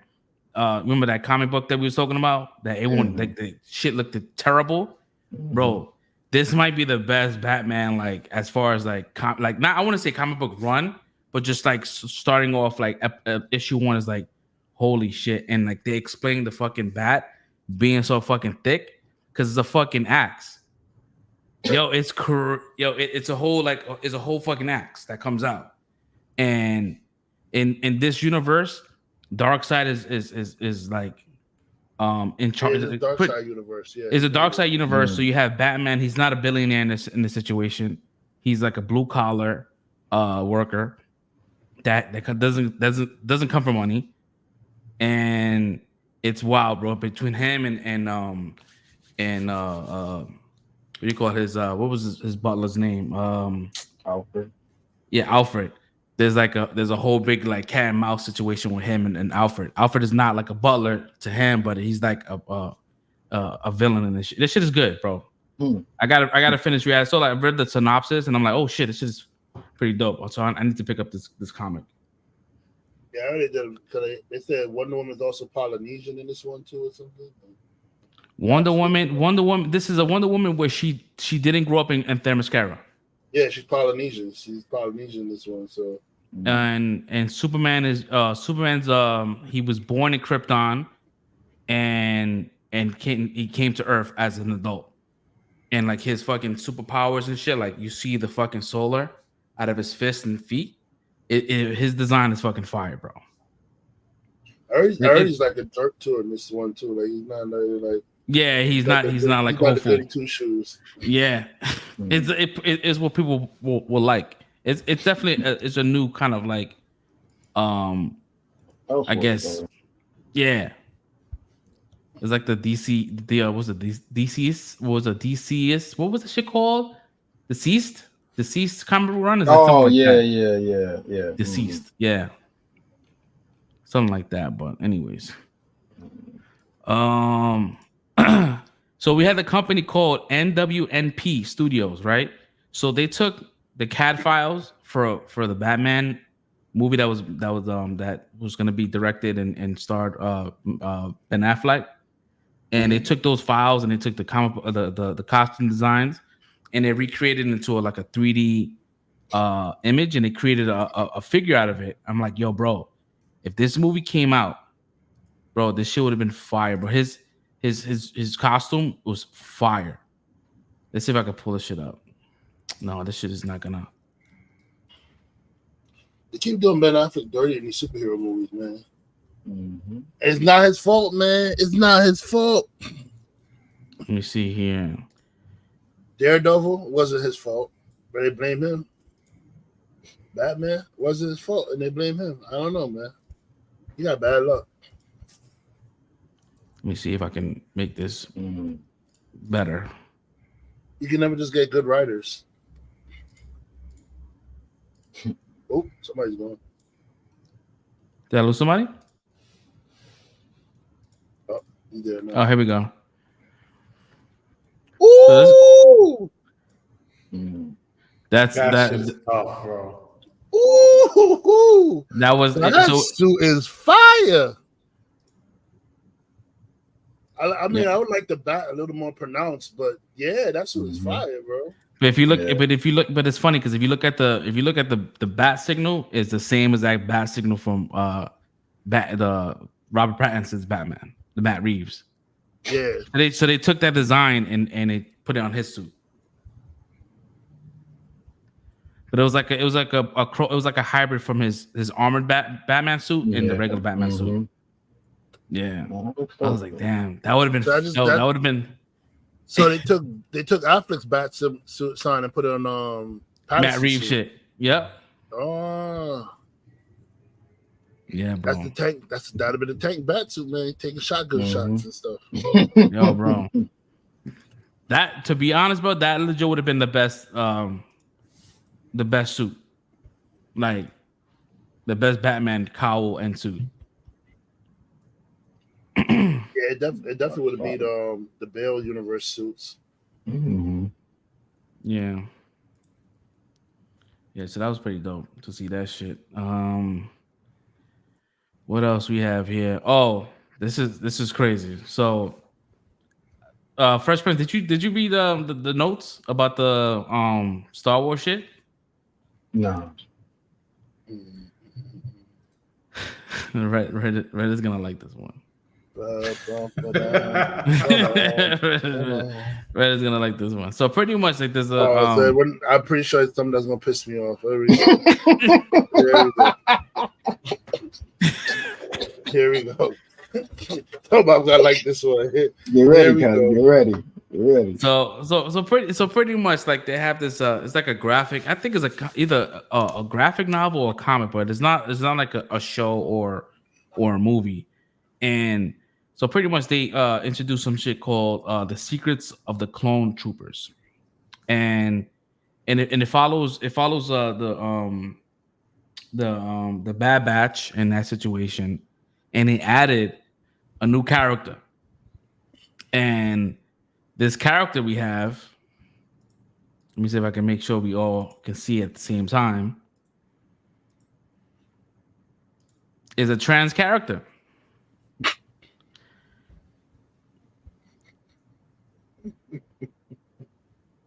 Look at Red's face. Oh my god, bro! Hey, whatever makes them happy, bro. I think they're just going for the rage out from people.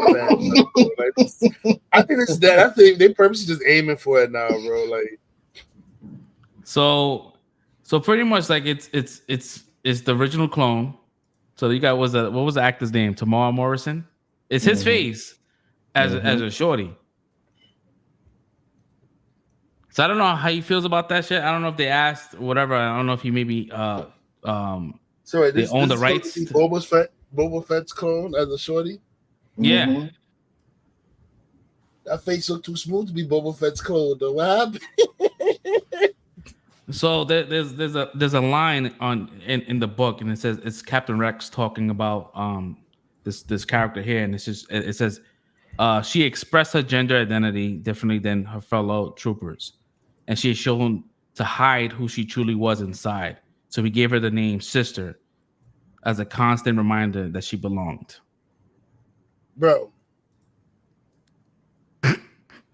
It's a clone. They have the same mind of the person that if that was the case, they all would be transgender, bro. There's no what? But they did at one point, like I mean, the Bad Batch has different kind of like thought process. I get that. I guess. But they consider it a bad batch. So I mean, yeah. So yeah, they got the whole like it's the colors. I guess that's the is it so the she's part of the Bad Batch then. She's part of the Bad Batch. Mm-hmm. I mean, I guess it makes sense out of the Bad Batch. Yeah, Bad Batch. I guess yeah. But then how does it gonna make a transgender person feel if you got their transgender clone as a Bad Batch? It's like saying being transgender is bad. Because that's the next thing. That's the next thing that's coming. Yeah, also, it's a negative thing. It's a dysfunction. That's how you want it, man. I mean, they the representation or not. They love to put themselves in this kind of drama, baby. I'm just gonna sit back and watch this one. I'm not. For real. Yeah, I'm good on this. They love. I thought we was good with we had Omega. I thought we was good. Now we need. They're looking for the drama on this one. I'm not even gonna. Yeah. I don't know if this is being adapted to the animation. I just this is like a one-off. That's but fine. I don't know, man. Give the fans what they want, I guess. Yeah, it is what it is, man. I mean, again, like just for those that's watching, like we don't have any hatred towards anything. It just we going based on what the news is kind of like providing us. Like I thought, they was making a shift as far as like the content they was pushing. So I guess, I guess they're not. Maybe they are. If you want to look for inclusion, then cool. Then you should have kept the Acolyte. Because the Acolyte was struggling and people was like talking about, she was not inclusive and y'all canceled that shit. I don't know how y'all should have kept it. We had a fat Jedi. What do you mean? Not we had a fat Jedi, what bro. Like I saw myself on TV. Well, my thing is why can't a Jedi be fat? I mean, technically, it's the Force that giving their powers and stuff like that. So why couldn't they be a fat Jedi? Exactly. There's no reason. But then when they did it, people start clowning it, and it's like, what happened to representation? As soon as y'all see it, y'all start clowning people. It's like, I don't understand people, bro. Word. Maybe he's just good at the way he may not be good with a lightsaber, because we gotta be fit to know how to sword fight, but maybe he's good with the Force. He could just move. He's strong with the Force powers and stuff like that. He got a fat Jedi. Oh, he's good with the churro. Yep. That's me. I could say I'm fat, so you know what I mean. I can talk about these matters. Oh man, so we got this casting that we've been screaming for the last, I would say, about a month. We've been talking about this shit. We've been advocating. I've been feeling like these movie companies are watching our podcast because shit be happening, bro. Right. And so we got Aaron Pierre talking about, he's our new Jon Stewart. This has all been confirmed with James Gunn and all the popular media outlets. And yeah, people are excited. We were excited. Fresh Prince threw it in the chat. I was like, oh shit. And I was super excited. And I was like, can't wait for this shit to drop. But then, the internet is gonna internet. And so now the discourse now is that he is not dark enough to play Jon Stewart. And I'm like, yo, can the internet get more weirder? Laugh.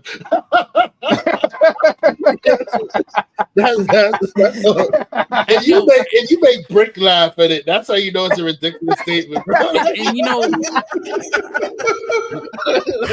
what's crazy, right? Because it's like, all right, cool. If you see one video, cool, it's just one person.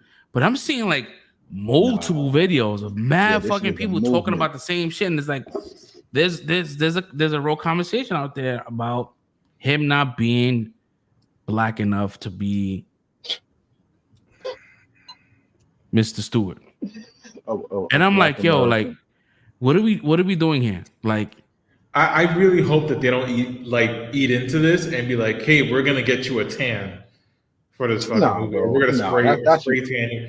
Because I'd be like, that's ridiculous. He's fine the way he is. But just imagine like him being an actor, right? Being like, this is like a big opportunity, and this is like, wow, this is like a shot of a lifetime, right? And then seeing the internet like, yo, you're not black enough. Like, yo, that shit is crazy that we live in a world that we just eat our own. Crabs in the barrel mentality. It goes strong in our community, man. Crabs in the barrel, bro. We love to pull each other down, bro. Yo, I told my wife this shit, right? And she goes, well, what happened? He's not black. He's black. He's Hispanic. I'm like, nah, he's black. Then what the fuck the problem is? It's the paper bag test. We still in fucking Jim Crow era, United States, obviously. Listen, bro. Make America great again. You know what's again, crazy to me, bro? Like, they argue it's not dark enough crap, bro. Like I was saying, I think I was saying on Fresh Prince. I was telling Fresh Prince. I think I've been told you, Fresh, like, it don't matter the skin complexion. If Slave was in state right now, he'd be in the line right next to us. We all be Slave. So this whole like dark enough crap is ridiculous, bro. Because trust me, he'd be right next to us in that field working. So I don't know where this come from. Where like people have to be a certain complexion to be black. Like I don't understand this, bro. Like once you're born black, once you have a black parent, you're black. That's it. That's it. Yeah, there's no ifs, ands, or buts about it. You're black. So here's the video for those that's not in the Discord. This is what sparked a lot of the conversation. This is so disappointing in terms of news. Lanterns officially cast Aaron Pierre to be John Stewart. Exactly. And I'm frustrated. John Stewart is historically a dark-skinned character. He was intended to be dark-skinned because they had a lot of light-skinned black characters in terms of superhero representation. And so for me personally, but he's black, bro. He's acting like he's like a light-skinned person. Yeah, exactly. Like he's a high yellow. And I know I got to qualify it. I am not taking away from Aaron Pierre's ability to act. I think he will deliver a great monologue. I think he's a phenomenal actor, all of that good stuff. However, this was lazy casting. Lazy casting? A black person? Well, nigga, you act like it was Beyonce, bro. What are we talking about? Lazy casting. Similar fashion, right? Like, but he is the new It Boy right now. People will be watching. I'll watch reluctantly, but this one did hurt me a little bit. I was upset. Don't watch, nigga. Fuck the reluctant shit. Don't watch it then, bro. Stand on 10 toes down. If you got a fucking problem, then don't watch it. I can see why he got the role because he just came off a hot movie, Rebel Ridge. It's a hot movie right now. And when you have an actor from a hot movie, you're going to tend to take that hot actor who's hot right now and want to put him in your movie. So I see why they picked him to be in the movie because his name is hot right now for the Rebel Ridge movie that he made. So they're going to use him to push the Green Lantern movie. I don't understand, or the TV series, whatever he's going to be on as Green Lantern. I don't see the problem though. He's black. Like you look at the picture, he's black. Nobody's gonna look at that picture and say he's not black, bro. Like I don't understand. And even in the picture, I saw it on Twitter. He posted a side-by-side picture of John Stewart and him. And when I looked at the picture, I said he looks the same complexion as the John Stewart picture that he posted. Exactly. So what are we even talking about in this situation? And this fool, the same fool, he's getting flamed on Twitter right now for his comments, bro. Because the black community is not having it. We're tired of that shit, bro. Like, it's people like this crabs in the barrel motherfuckers like him, bro. Excuse my language. But these crabs in the barrel mofos like him with this colorism shit, talking about not black enough. You the people that need to be kicked out of the community, bro. Y'all poison to your own brothers, yo. Your own brothers and sisters, y'all poison to them. Talking about they're not black enough. I'm tired of people like y'all, bro. And it's Straight when straight people up. it's when people select it's selective outrage is the shit that pisses me off, right? Because we getting all up in arms about this, right? Everybody loves Chadwick Boseman, right? God rest his soul, rest in peace. Wasn't nobody talking shit when he was playing Thurgood Marshall. He's way too dark by y'all fucking standards to play Thurgood Marshall, who is a real actual individual. A high yellow light skin man. He's a real person, a real person. Wasn't nobody talking shit about that. But now we're talking about like comic book fantasy characters whose color changes over different iterations. But we gonna go hard about this, right? Miss me, bro. Miss me. This dude played the same fucking character. Like Red said, the movie was hot. But besides the movie being hot, the character that he plays is basically Jon Stewart without a fucking ring. So what are we talking about right now? Lazy casting?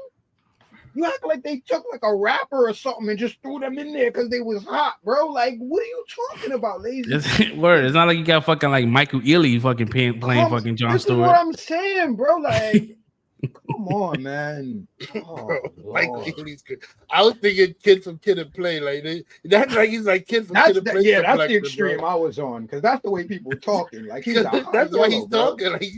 Like he's that high yellow. Like, but still, like he was still a black man, even if they went in that route. Like it's crazy. I don't know, man. The internet's always gonna internet, bro. Hollywood does do it a lot. I'm not gonna sit here and act like this is not a thing. They do it. But in this scenario right here, I'm sorry, I can't rock with y'all. Not on this one, bro. The best person won out, and that's the way I look at it. Can we worry about the best actors getting the positions, getting the roles, bro? Like, it's bad enough that we can only have one at a time, right? We have to wait for Jonathan Majors to fucking crash and burn or get set up or whatever the fuck y'all want to look at it. We have to wait for that to happen to get somebody else to step up and be, oh, here's the new best thing, right? We're not talking about that, right? We're not talking about only one person getting shot. Now we want to sit here and talk about, oh, the one person that gets shot has to be this complexion. Yo, I'm done. I'm done with y'all people. It's ridiculous.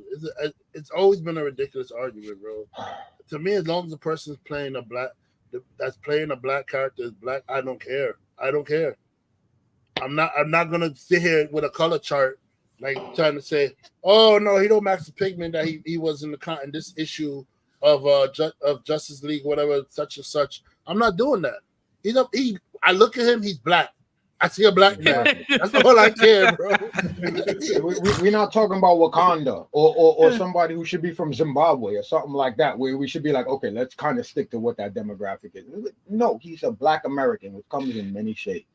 And he's right in the middle of what the hell we should be looking for. So I don't get it. And like Castor said, like Rebel Ridge was like just an introduction to what Jon Stewart could be.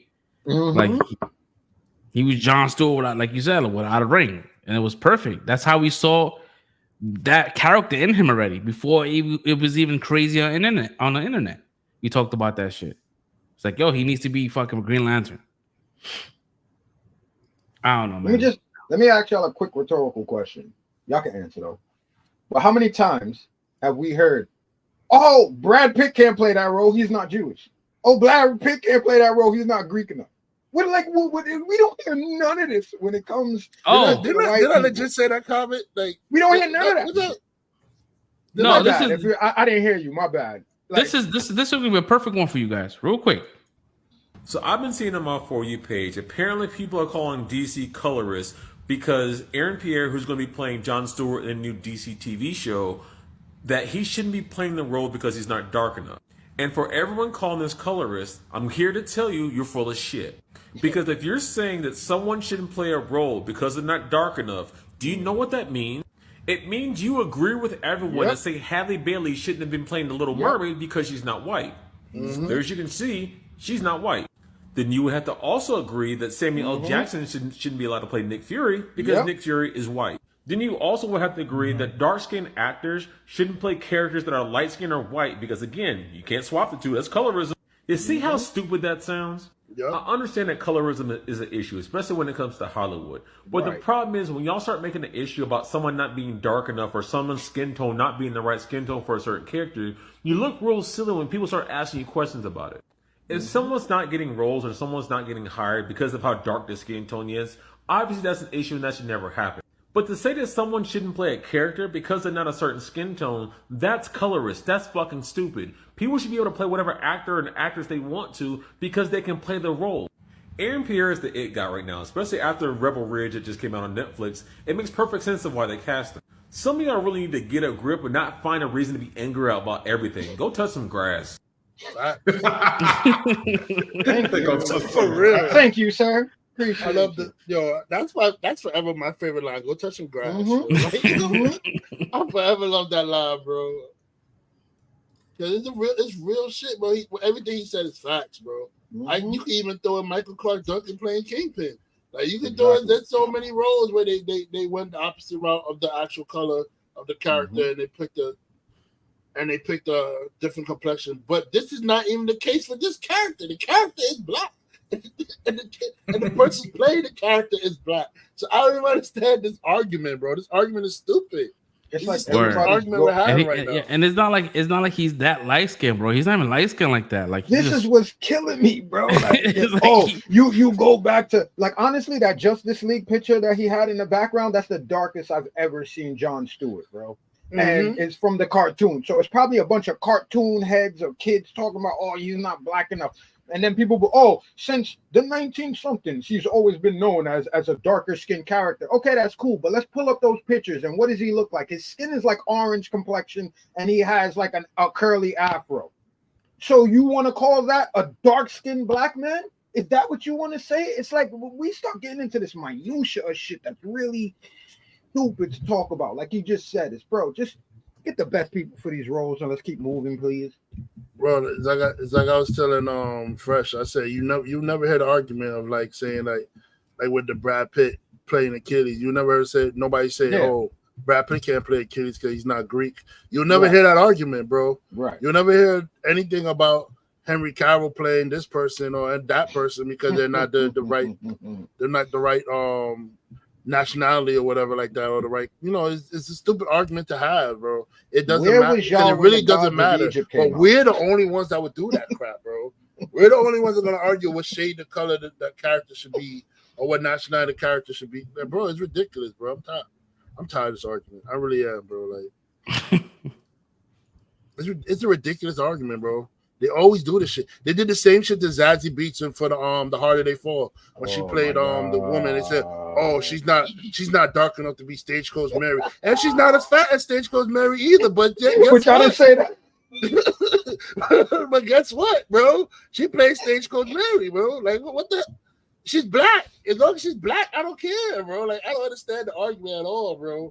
Like this is oh man, yo, y'all kill me with this shit. They're always gonna keep pulling each other down, bro. Yeah. Stop with the crabs mentality, bro. Like for real, bro. This is ridiculous. And this is a great casting, bro. This is a great. You got a great actor, and this actor agreed to do the job, and he got fan casted, bro. Like, damn, I don't know, man. It's stupid, bro. It's selective. The internet is a stupid place, to be honest, man. Yeah, some people need to get the internet taken away. I'm sorry, it's true. Your keyboards need to be just need to malfunction, and your internet need to go out, and you just go outside and get a dose of reality, touch some grass, like the guy said. Like, go experience life, bro. Because y'all sitting in your mama's basement complaining about shit is ridiculous right now, bro. Like, it's a fucking cartoon, bro. It's not like. We're talking about fictional characters here, bro. Like, but no, y'all both was back quiet when Gods of Egypt came out. Y'all ain't nobody going exactly. Nobody worried about that. Oh no, this is cool. Yeah, all right. Every god in that movie was a white man, but nobody said nothing about that, though, right? The only person that kid made black was tall. And the best character in that movie. Yep, my favorite god, bro. But yeah. Man. So I really hope that this kind of like this negative discourse doesn't really like reach the ears to Aaron Pierre, and he does a great job, bro. But I hope we reach his ears too, and we're saying we're rooting for you. We hope you support you, bro. We support you. I'm going to be watching it. I'll watch it twice if I have to. Word. F them haters. If it's good, I'll watch it twice. If it's bad, I don't know, man. It truly depends, man. Because this is the James Gunn universe, so it definitely depends. It could go left, it could go right. Who knows? But if it's good, I got you back, man. I'm gonna watch. What we could tell you is that he will look the part, and he'll look and sound the part, depending on how he's written. Hopefully, he's written well. It seems like they have a good starting point for this, though. Yeah. You have the rest of the stats or people that are involved. You know? Nah, I know. Last week we talked about Kyle Chandler being Hal Jordan. Mm-hmm. Yeah, so you have him, and then I think I said this last week, but for anybody, are they doing a Guy Gardner? Yeah, he's in the Superman Guy Gardner movie. is Nathan Fillion. He's in the Superman. Oh, okay, movie. that's right. Yeah. So they have, as the writers, they have Tom King, who's from the comics, and you have Damon Lindelof. For people that don't know, who did Watchmen, was the last great thing he did. So you have them writing the series, which to me says, yeah, I'm already in for that. And then that's why I was asking you about Slow Horses last week, Fresh, because they said James Haas, who did Slow Horses and Black Mirror, he's supposed to be directing the first 2 episodes. So for me, all of that sounds wonderful. For it to be a Max show, you know it's going to be real, it's going to be gritty. You know the special effects are going to be on par. So I feel like this is a great setup for the show, man. I think it's going to do good. I wish you the best of luck, my brother. Do your thing. Don't worry about these fucking people. I wonder if they're going to do them against Sinestro Corps. Probably later on. I think. Well, I don't know. It's supposed to be about some type of, because you know they're the Galaxy Cops or whatever, but it's supposed to take place on Earth, and it's supposed to be like a True Detective style type show where some wild murder or mystery goes on, and they're supposed to be on Earth investigating the whole thing. So the Earthbound situation that gives it promise to me, like, because we're not just jumping straight out into the space and all the random shit. They're kind of grounding it from early, so it seems. I just wonder how it fit. I just wonder how it fits in the Superman overall universe, because you got the whole like was it Max Lord situation with his like he's running the Justice League. He's providing their outfits, the uniforms and shit like that. So I wonder how the Guy Gardner situation, and you know if it's in the future or is before all the shit. I don't know. So man, yeah, it's supposed to be like a vault type situation, right? With Max. Yeah, it's like vault. Yeah. I ain't never seen Green Lantern investigate nothing, bro. All I see them dudes ever cause is destruction and then trying to clean up the shit, bro. I ain't never seen them investigate anything, bro. all I ever see is they let some new ring power get out, like that from some shit they caused, and they got to go clean up the mess, like the fear rings and the rage rings and all that other stuff. Maybe they're looking into Max Lord. Maybe Guy Gardner dies or some shit like that, and they're here to fucking investigate that Lantern's death. I don't know. I don't know, man. But I'm interested. They got to keep Kyle Rayner out of it for a long time, though. Yeah. Because once you put Kyle Rayner in it, that's it. He's like the most powerful Lantern. Yes, it's over. They gotta save him for like last. I like his story too, so I hope they do. If they do bring him in, I hope they give him like his own individual storyline arc. Mix him into everybody else, because he's a good character too. All right, cool. I think that's it for topics. Unless you guys have anything else before we get into the reviews. Rest in peace, and well wishes and prayers to everyone that's down there going through Hurricane Milton right now. Last thing I heard was like 10 people died or whatever. I don't know if y'all talked about it already, but yeah, that's been kind of. Nah, we ain't talk about it. Yeah. My family's out there. There was actually right at the red point, like with the category 5. But there was like one county away from like the mandate evac. So you have like Tampa and all that stuff that there was like a mandate, but like they They said the winds were crazy. They was like, but it was not as wild as they thought it was gonna be. But mind you, they more inland versus Tampa, which shit, they got like 15 feet surges, which is crazy. And people don't understand, like 15 feet is a lot of fucking like from the ground up. That's a lot. Y'all people with the one level joints, that shit is covering your whole crib. So like, listen, I'm 6 feet, so I already know, and I'm tall from the ground. So I already know 15 is crazy. 15 is crazy when you walking down the block you've been walking down for the last 30 years, and you're like, where the fuck is this? Like, now this shit is the sea. Like it's 15, I'm underwater, bro. 15, yeah, exactly. That shit's covering cars and all that. Like, that shit was crazy. But bro, you saw the clip. Somebody recorded a video that he was driving through like the Tampa, and then, like the alligator kid was trying to like bite at his tire. He saw he's like, yo, there's an alligator in the water, bro. Like, there was people that was going into their homes, and there was alligators in the crib. Nah, like just imagine you sitting there, you seen a fucking 15-foot alligator in your fucking couch, like, bro. It's like that movie with the alligators, bro. Like, it was a good movie too. Damn, I forgot the name of it. I saw Lake Placid, bro. Lake Placid? No, not Lake Placid. The Betty White joint? It's a movie. The same situation. There's a hurricane coming, and Shorty, like, dad is kind of like disabled or something like that. So she went to like the father's house to like go get him or something like that. But then that whole thing became submerged underwater, and the alligators came into the house and shit like that. They were trying to, bro. That movie was crazy, bro. It was on set in Florida too, bro. Yeah, I forgot the name of it, but yo, that movie was crazy. You know, I was like, yo, ain't no way, Dad. I'm saying, yo, rest in peace, Mom. Ain't no way. Yo, No way, bro. But funny shit, yeah, right. Whenever like some like crazy ass disaster happens, why does Americans automatically get like toilet paper? What's our fascination with toilet paper? Like, how many shits are we taking during the emergency, bro? They're having PTSD from freaking COVID. But even if COVID, if they didn't take all the toilet paper, it wouldn't be that bad, bro. Like, right. They took the normal amount of toilet paper, it would still been good, but they weren't OD, bro. Like, come on.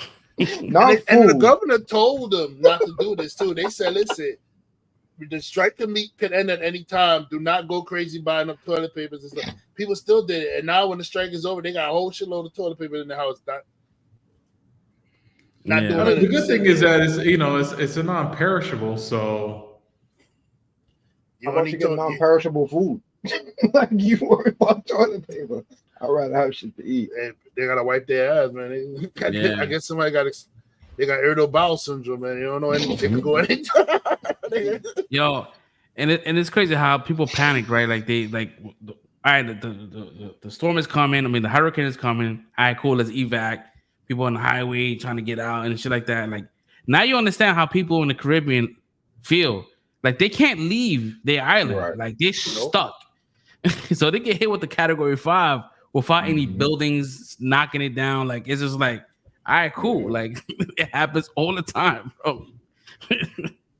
Puerto Rico, Jamaica, all the fucking Virgin Islands, bro. Get up to the mountains. We talk about Category 5. Let's talk about something real quick. Like, yo, Florida, what did you do? I gotta ask Florida this question. Florida, what did you do to piss God off? Because everything, bro. We talk about it all the time. This storm that came your way, this hurricane, bro. I don't understand what y'all did to piss God off, but y'all did something miraculous. For him to say 10 tornadoes at your ass with the hurricane, bro. Like, that is insane. Fucking DeSantis, bro. And the tornado had lightning shooting out of it. So I mean, bro, what did y'all do to make God this mad? So I know not to do this, bro. Like, this was crazy, bro. Yeah, when I saw the thing, it's not a real place, that's not a tornado symbol all over Florida like that, bro. It's all over, bro. Just know everybody get it. Yo, talk about politicians, bro. Did y'all hear about Cuomo? Nah, you talking about he want to become mayor? Yeah, baby. You know, we were talking about it a while ago. We talked about it like a month ago, right? Where we was like, oh, if he was ever like come back in the situation. Didn't it happen like a couple? Didn't we talk about it last week? And that shit happened like the day after? Or a couple days after? Yo, like Brett just said it, bro. Like we're the Simpsons, bro. Like we It must be like the Simpsons Yeah. pretty soon, bro. Like it's like, well, I'll vote for him. The mayor, bro. Word. he must have saw the show. My man came out the next day. I'm running. He like running. nah, he watched that show. He was like, wait, motherfuckers like me like that? Ah, yo, I'm running. I know my mom voting. It's just Word, no right? problem there. My mom is in there, bro. She love Cuomo. He like, Oh, shit. Team, cuz. He like, oh shit, yo, they got the blacks and Hispanics show that I got they vote right now in this podcast. I got the minority vote. Oh shit. Got you right now, bro. Yeah, we got you, brother. Yeah, Damn, that's crazy, man. Bro, we had your back ever since you told Mitch McConnell to shut up, bro. That was like, word, yo, the only person to tell Mitch McConnell to shut up, bro. He said, let's talk about what you do for the country. You do nothing. You stay, yo, bro. When he pulled out the chart of how much money New York spends, and how much money Kentucky spends, like, yo, you gotta shut up after that. Mitch McConnell couldn't say that. You don't come back, bro. He said, we give more money to the government than you do. You actually take more money from the government, bro. So what are you talking about, bro? Like, yo. That shit crazy, man. Man. Was like Homer back into the bushes, bro. Like, the pandemic, bro. So right now he's waiting this whole Eric Adams shit out. He's waiting this shit because he's going down. He's going down. Someone just resigned today. Like I think one of his top advisors stepped down to them. Like, yeah, it's a matter of time, bro. Bro, like, when people are leaving, you know they're going down, bro. If they were gonna get off, they'll stay and wait the course, bro. But they know he's going down, they're gonna be like, I'm out. I'm out. You know, Cuomo's like this, like waiting, like doing the tree, Birdman shit, doing the Birdman shit. Yeah, man. Anyways, anywho. But yeah, shout out to all the people in Florida that survived, you know. With my prayers for y'all. I know some of y'all still doing without electricity out there too and shit like that. So yeah, my parents got their electricity, I think, middle of the day yesterday, but they was out for almost a day. But there's people that still don't got their shit. And I hope y'all got your gats with you for the alligators that may pop up out the water, bro. Because you know they swimming out there. They swimming out. And I told my mother about that. I say, yo, the only thing that's scary about flooding in Florida is that the alligators is gonna be swimming in that water, bro. Like my mom was like, no, I don't think so. Then when she said, yo, there's alligators in the water, she showed me the video. She said, there's alligators in the water. I said, I told you. I said, alligators is all over Florida, bro. I saw this one clip earlier where not only was there an alligator, but a fucking shark. Yeah. That's ocean water, bro. That's ocean water going over the land, man. Oh, fuck. Yeah. Motherfuckers were just chilling right next to each other, just waiting. Yeah, they eating right now. They got a buffet going on right now. That's gotta work for it. That's fucking terrifying, bro. Yeah, man. Hope y'all got your shotties with you. Yeah. Desert Eagle handgun. Something that would be a one-shot kill. Word, right? This is gonna be a movie, bro. This is a movie. This is a treatment for a movie. It's coming. Yeah, it's coming. They already, like I told you, they already made the movie. Go watch it. If I can remember the name, I'll tell you. I gotta remember the name, bro. But yo, they already made the movie. I call the movie The Surge, bro. That shit's gonna be crazy. Everybody, Jaws, Lake Placid. It's gonna be one universe. Lake Placid is crazy. Yeah. Lake Placid was on that giant alligator, right? Where they had that Betty White was keeping in like a pet or some shit in her backyard or some shit. Crazy. That was a big ass lake in her backyard or some shit. Yeah, that shit was fucking huge, bro. Like, how do you hide some shit like that? That shit was fucking prehistoric. Water. Water. That's all you need. Word. Big body of water. You got anything else, Castor, before we go to the reviews? Nah, that was good. You don't want to talk about Trump calling Detroit a shithole in Detroit? Oh, well, I didn't even hear that. Damn, that's crazy. I didn't hear that one. You did make me think about the y'all didn't see the quote when he was like, "Oh, so you want the black president, or you want the white president that's gonna give you that one. I saw that shit. I saw that one. Wildin', bro. I think that's the white guy. Listen, I saw that shit. I saw a clip, but it kept getting like jump cut. I was like, let me see the whole shit. Cause you know they be manipulating shit. I watched the now he said that 100%, bro. Bro, every the clip he person says that it. I seen reposted was like, "Oh, so she's black now?" His followers always stay like saying that, "Oh, nah, they cut his clip up, bro." He be saying that shit, bro. Yeah, he Like, be talking reckless, bro. Bro, he said the one with the Detroit one. He said, "Oh, if Kamala Harris wins the presidency, the whole United States is gonna be as bad as Detroit." God damn, you just he lost said Michigan, it. nigga. He said it You in just Detroit. Yeah, damn, you wow, bro. This nigga, he don't give a shit, bro. Bro, this man be wilding, bro. Man's is wilding right now, bro. He's literally a wrestling character, bro. Did y'all peep the interview that Kamala Harris had with that other dude from what was that news station? He was asking like regular questions and shit, and she was kind of stuttering. No. Like, yo, how do you gonna fund? He was like, how are you gonna fund some shit? And she said, we're gonna tax the wealthy and da. He's like, but like we live in America. Like he was saying like random shit. Like I don't know if you guys peeped that shit.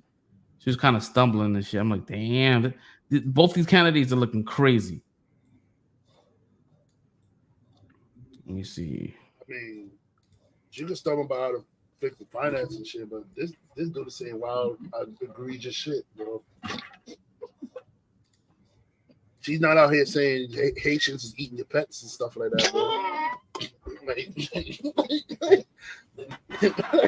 Would you rather have the black president or the white president who got 1.7 billion off the price? I think they want the white guy right now. I think you want the white guy. Yo, bro. That's it. That shit crazy. That's wilding, bro. That's dirty work right there, bro. That is dirty.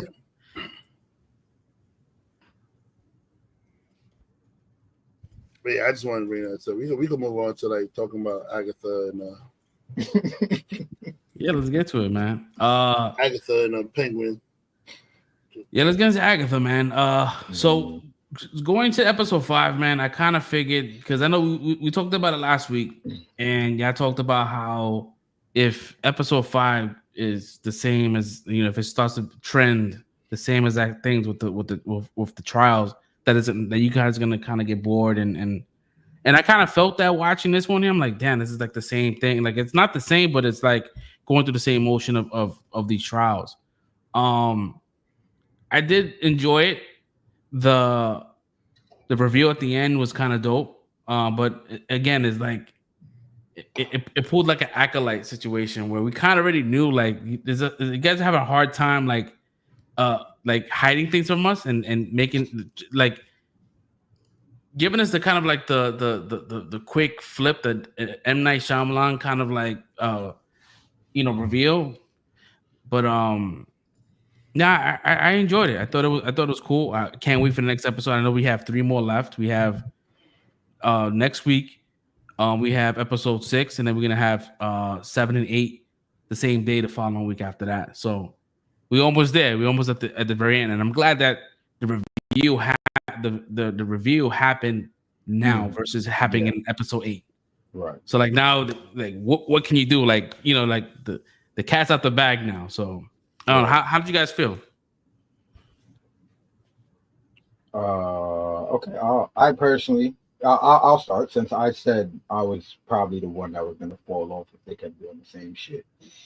I was like, okay, I was pleasantly surprised because yes, we did have another trial, but it's the way they set it up. It's like, we didn't go straight into a trial again and doing the same repetitive shit. They actually showed the Salem 7 pop up. They had them hunting them down for a minute, so they was running away from them. They did the whole thing with the brooms, which was cool. Again, like I liked all of this little lore stuff that they've been trying to build up with the witches. So like the whole, get a branch, but you have to share it with somebody else. Like you can't be selfish with it. So things like that, I'm like, that's cool. They're adding things into this witch lore that I didn't know, that like harkens on things that we all heard of and know before, but they're adding a little sprinkle of newness and nuance to it. So I enjoyed that. And then getting into the trial and all that. Again, like you said, it wasn't anything that was like, oh my God, what? Where did that come from? No, we already knew it was gonna be Nicholas Scratch involved. We already knew he was Wiccan. And I mean, obviously, thanks to Funko, we know she's deaf. So that's another thing. Like, oh, Death is here in the room. It's like, okay, so I see what y'all doing there. She's fucking around with people and this and that. So, I mean, yeah, a lot of this stuff is elementary, I guess, as far as like reveals, like Fresh was saying. It's not anything that's really catching us off guard, but it's also not bad. It's keeping me going along with the story. I like them bringing her moms back and that whole little confrontation, and what we learned from that. I won't spoil everything that happened. I'll leave some stuff for y'all, but then, you know, the other thing with the other girl and all of that. So I had fun getting through it step by step. And it felt different enough to where I wasn't like, all right, it's the same shit again. I'm done with this. So they did enough for me to be like, okay, cool. I'm moving along with the story. You left me on kind of a cliffhanger. So I'm cool, and especially because there's only one more episode before the last two. I'm like Fresh said, I'm happy they did it here. It feels like they're pacing it very well for what they're trying to do. So we still have time for Aubrey and all of that other stuff to come to fruition, and whatever twist they want to try to bring in at the end. So I enjoyed it. I have fun with it. So Aubrey, how'd you feel? I enjoyed it. I mean, we know that there was going to be, we all knew it was Wiccan. Of course, as we all been saying, we thought it was going to be like a last episode reveal. So, as you mentioned before, I am glad they did this now. I do think they were, everybody knows who was watching the show knows who Wiccan is. I gotta think they kind of like try to make it really obvious that that's one of their son by giving him like this similar headband. I was like, they could have made it a little more unique to his character, but I definitely wasn't expecting to see like that. I was actually like in shock on all how he just kind of like tossed everybody off and they got sucked into the ground. I was like, I didn't expect that shit. Mm-hmm. I thought he was just gonna be pissed and go with it, or at least like show a little bit of force or power, but like you don't want to fuck me type of deal. But no, he lost it. That shit was crazy. I was like, oh, here we go. Yeah. So yeah, like I can't wait to see what happens next. Red, how did you feel about this episode, man? It was all right.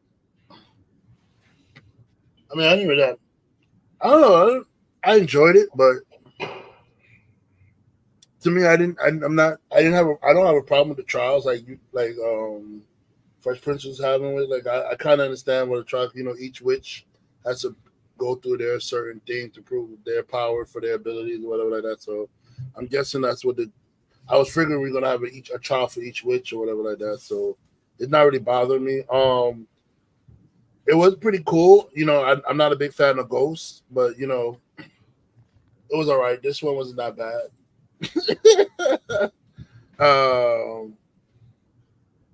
I found it interesting that Agatha was like kind of like on automatic, like, okay, I'm out for myself mode until she heard a kid. Like she heard a kid's name, and then that snapped her back to like reality. And then she's like, "Oh, I didn't mean, because one of the witches got dropped, and she's like, "Oh, I didn't mean to," blah blah blah. And that kind of like set Wiccan off, So all in all, I enjoyed the episode. Like for me, this show is like a fun little watch. Like it's not something I'm like expecting. Seriously. Yeah, but I'm enjoying watching it. Like I'm enjoying it way more than WandaVision, so that's a plus. Yeah. But I'm sad that that witch that dropped was one of my favorite witches, so I'm kind of sad that one got dropped. But yeah, man, it's messed up. It's like, damn. Yeah. I kind of figured that. I said that shit like very early on. I'm like, yo, she's the whole shit is gonna end up being Agatha, doing what Agatha does, bro. She's gonna fucking, I thought that she was going through like a redeeming factor in this shit, and then she just went right back into fucking. What? Even though she couldn't control it. That's what I wanted to ask y'all. Do y'all think she's doing it on purpose, or you don't think she can? Well, is I mean, she was possessed, and then she came out of it. You know, and it was already kind of like happening, and I think coming out of it and then realizing like, oh shit, I'm getting some power absorbed into me. I don't think in her mindset she intended to do it at that moment. She's just kind of like taking. I'm just trying to figure out what they're trying to make Agatha for the MCU, because I know in the comics, I don't think she was really like a baddie, but like she was basically like a mentor for Wanda or something for a while or something like that. And I know she could do bad in the comic, but she also wasn't like evil. You know what I'm saying? Like this one, she was like the babysitter of the comic. Yeah, like in this show, they're making it seem like she's always evil or something like that, doing evil shit. And like, I don't know where they're trying to go with the story or something like that. Or they're trying to saying that she was bad and that she's redeeming herself to do good, like kind of like a Deadpool arc or something like that. Or like, I don't know where they're going to go with this. But I agree that she was possessed and she wasn't trying to drain that chick's power, but what changed for me is when she left, right? And then like her whole entire like demeanor changed with Teen. She was like, right. She was like, come pet, and he was like, what the fuck you call me? Like she got like she just turned into old Agatha. So I'm like, all right, cool. Then did she mean it? Did she not mean it? Like, what's going on? And how the hell did she know that? How did you know Wiccan's mother? I mean, how what clicked? Because if he has a sigil, like she can't like. I don't know what happened, what changed. So I don't know. Like we still don't know who put the spell on him. Maybe he put the spell on himself, or Death put the spell on him. We don't know. That's the only thing we just don't know. Like how the hell did his consciousness survive that? Surviving the hex. That's the only thing that I'm really intrigued on knowing how this even fucking makes sense. I mean, what she did say, people could tell who people are even though they don't have a name or something like that. So she kind of hinted, I guess, that she already knew who he was or whatever like that. So yeah, but like you want to think like how the hell did he survive? Like what I mean? Like she manifested this kid from nothing, from like the hex. So how the hell is this kid like alive? Or did he embody somebody? Or is Mephisto like Star Wars part of the situation? It's a Star Wars birth, man. The power Darth Vader came out of the Force. I have a feeling that even though like he wasn't part of the ritual to summon the road, there's going to be a trial for him. I think that was his trial. That I think it was Agatha's trial. I don't think there's no more trials. He buried all of them. Wait, you don't think that was Agatha's trial? That was his trial? Because after all the trials, everybody was getting their powers back, right? No. So the only way Agatha got her power back was absorbing it from the chick. So she really didn't complete her trial, because this dude ended up getting magic after the trial was done. Yeah, and then he was the one that. And then if you watch the episode again, the trial told him how to stop Agatha, right, by saying the name. Right. By the Ouija board. He went to the Ouija board. The Ouija board showed him the name to say to stop Agatha. And that's how he got her to stop. And then everything opened up after that, and then they left. And the moment that makes sense, because the moment the moment he was able to pass the trial, he got his powers back and probably got his memory back, and he was like, I ain't fuck with this bitch anymore. Like, you know what I mean? Like you only out for self. Like, you know what I mean? I don't know. Like I said before, I think I'm glad that this happened now, because now we have 3 episodes to flesh things out. I know that next episode might be a filler. It's gonna probably like follow Wiccan's backstory, and then we're gonna and then episode 7 and 8 we're gonna progress into like find out what happened to his brother too. They probably won't even talk about that. Yeah, that's why I just don't understand Like, how does this work? Like, did a kid die at the same time that hex happened, where he was able to kind of like move his consciousness to a dead kid? You know what I mean? Like, I don't know. Like, well, I guess we'll find out next week. I mean, his consciousness could have just been floating around. I mean, it's just, he's being the child of Wanda Maximoff. I mean, and then him having very similar powers to her.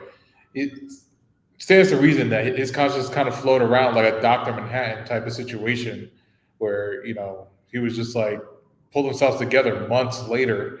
But in Wicked's case, it was years later when somebody, around the right age and in the right area, circumstances were correct. And he was able to pull himself back together into someone else's body. Yeah, and it depends. Like if Mephisto is part of the situation, like he may not even be a Maximoff. He might be a Kaplan. It might be the embodiment of that, They better not even bring Mephisto into this anymore. Like you got him in that Ironheart thing and tagged up in that, bro. They better not even throw that in. You had so much time. I just want to know what the hell Ironheart gonna do for Mephisto, though. This is what I'm saying. This shit is dumb. Like, this is exactly where you need that character, but you put him over here somewhere else where he has nothing to do with nothing. Like, this shit don't make no sense, bro. I don't know what the hell Ironheart gonna do for Mephisto, bro. Like, you think that suit of armor is gonna protect you from Mephisto? What? I don't know. Unless Tom was it Tommy? Is it Billy and Tommy? Mm-hmm. If Tommy is in that show, if he's like he's in that world, you know what I mean? And Mephisto's trying to allocate these Maximoff kids and shit. Like, I don't know. I think by the end of the series, they're probably gonna bring Wanda back. Or they're gonna hint to Wanda being back or something. There's a leak saying that Agatha will die from sacrificing herself, and the consciousness of Wanda is still alive, and that's how she's able to come back. That her consciousness is transferred over to like that new show that's coming out, Vision Quest, and she's kind of programmed into a cyborg. Like she becomes like a female Vision. I don't know how true that shit is, but it sounds crazy. What the fuck is Marvel doing, bro? That's what I'm saying. That's what crazy. MCU doing, bro? Like, what? If they do that, that's wild. Because they literally cast the chick that played that voice Friday to be that android, to be Viv or whatever it is. That's what it was, right? It was Viv. I think so. Yeah. So if that's what they do, so now we're not even gonna have her on screen, but her consciousness is this is open. I mean, never mind the fact that first of all, they took a whole different character, Jarvis, who's the actual whole person in the comic books, and made him an android voice. And then on top of that, turned Jarvis into Vision. So two characters that had nothing to do with each other became one in the MCU, bro. Like, bro. Yeah, MCU is just wild right now. They're just throwing anything together. Yeah, I don't know, man. I just know that Vision Quest is like, I guess his quest in finding out that his kids are still alive. And then next one we're gonna have I can't get it out. We're gonna have Miss Marvel fighting Dormammu. Matter of fact, just bring in Squirrel Girl and let her let her body a Celestial or Thanos. Yo, I read something online, and I don't know how true this is, man. So, Fresh Prince, I don't know if you peeped this shit. So it's been floating that Doctor Strange 3 is happening. Sam Raimi is coming back to direct, and Dormammu's gonna be in the movie, but Dormammu's gonna be in human form. So it's gonna be Benedict Cumberbatch. Nah, bro, the Dormammu was supposed to be. They're saying that Denzel Washington is Dormammu. Get the fuck out, bro. Yo, come on. And I'm like, yo, how's that even work when you have Clea as his daughter and she's the whitest South African woman? Like, yo, what are you doing, bro? Like, how does that work? When it comes to otherworldly beings, Denzamu gonna be coming out with the. Oh, you thought you could take my power? You gonna take my power? Yo, it's funny. It's funny. I was watching. Ain't got shit on me. I was watching the trailer to Gladiator 3 with Steph, and she goes, he didn't even try to like change his accent. Nope, he's just talking like he's from Brooklyn. Why? Why would he? Why would he? You know who you casted? Exactly. You know who you casted. Why would he? And my man was like, it depends on where we at. Where we at right now? What accent do you want me to do? No, I'm good. He said, I am going for the throne, and you are my way to the throne. I saw that trailer too. I was like, yo, I tell you, that's not even trying anymore, bro. Denzel didn't even try. He's like, yo, you gonna get Denzel in this movie. You know what you're doing. You can't. Oh man, bro, this is that's. I was like, he didn't even try, yo.